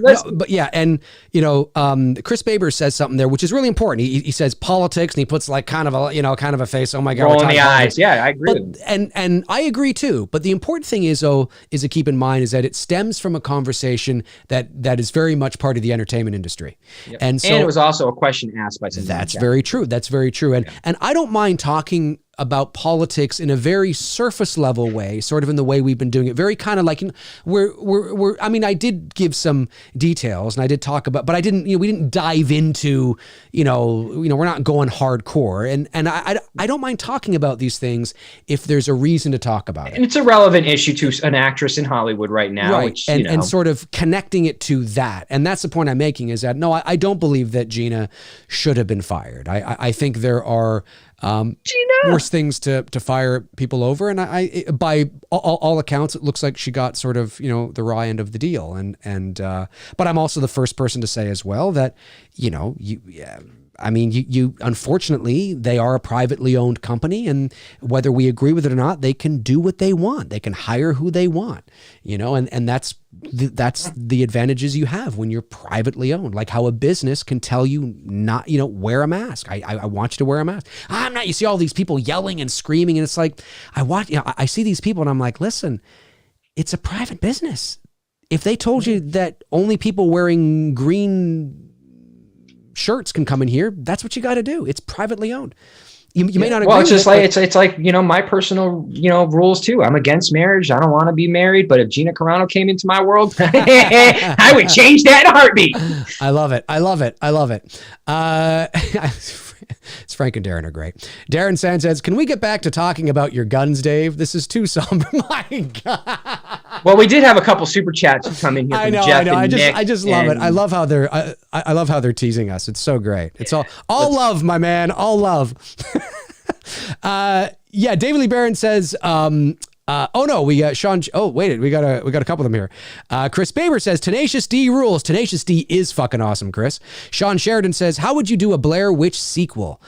There is a Blair Witch sequel. It's called Blair Witch 2016. Blair Witch. Yeah. David Lee Barron. So I don't know. That's kind of it. David Lee Barron says, Dear Martini Without the Woman, we need you and Tony Christ to meet up in real life, have a boxing match. That would be fan-fucking-tastic. Well, I think before we get to the boxing match, it would be like should hang out first.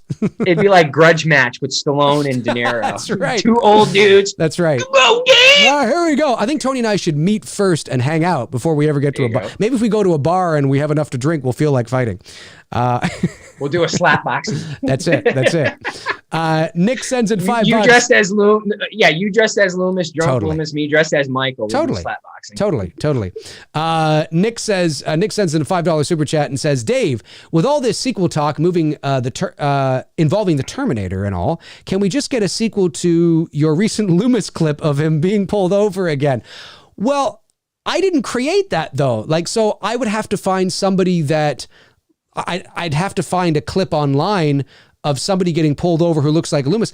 Folks, that Loomis thing that I uploaded to my channel a couple of days ago. That's like a fluke. Yeah, that's not, I didn't create that. Well, I created it. That's my voice. I did all three voices, but what I did is I was watching these crazy road rage videos on YouTube, and I came across this one where that one, and there's no audio to it. The actual audio, the original audio from that is just some random music. I think you don't even hear the guy talking. I have no idea what the guy sounds like. I don't know. I have no idea what the driver said to the guy, but I thought he looked so much like Dr. Loomis that I ripped the video onto my hard drive. I put it into my editing software. I took my phone. I went out to my car and just recorded my voice because I wanted the ambient sound of being in a car, which was smart. I picked up on that really quick. I was like, okay, I see what you did. Exactly. And then I put it into the timeline and then just timed it up so it matched. And then I added a sound effect of a door of a window going.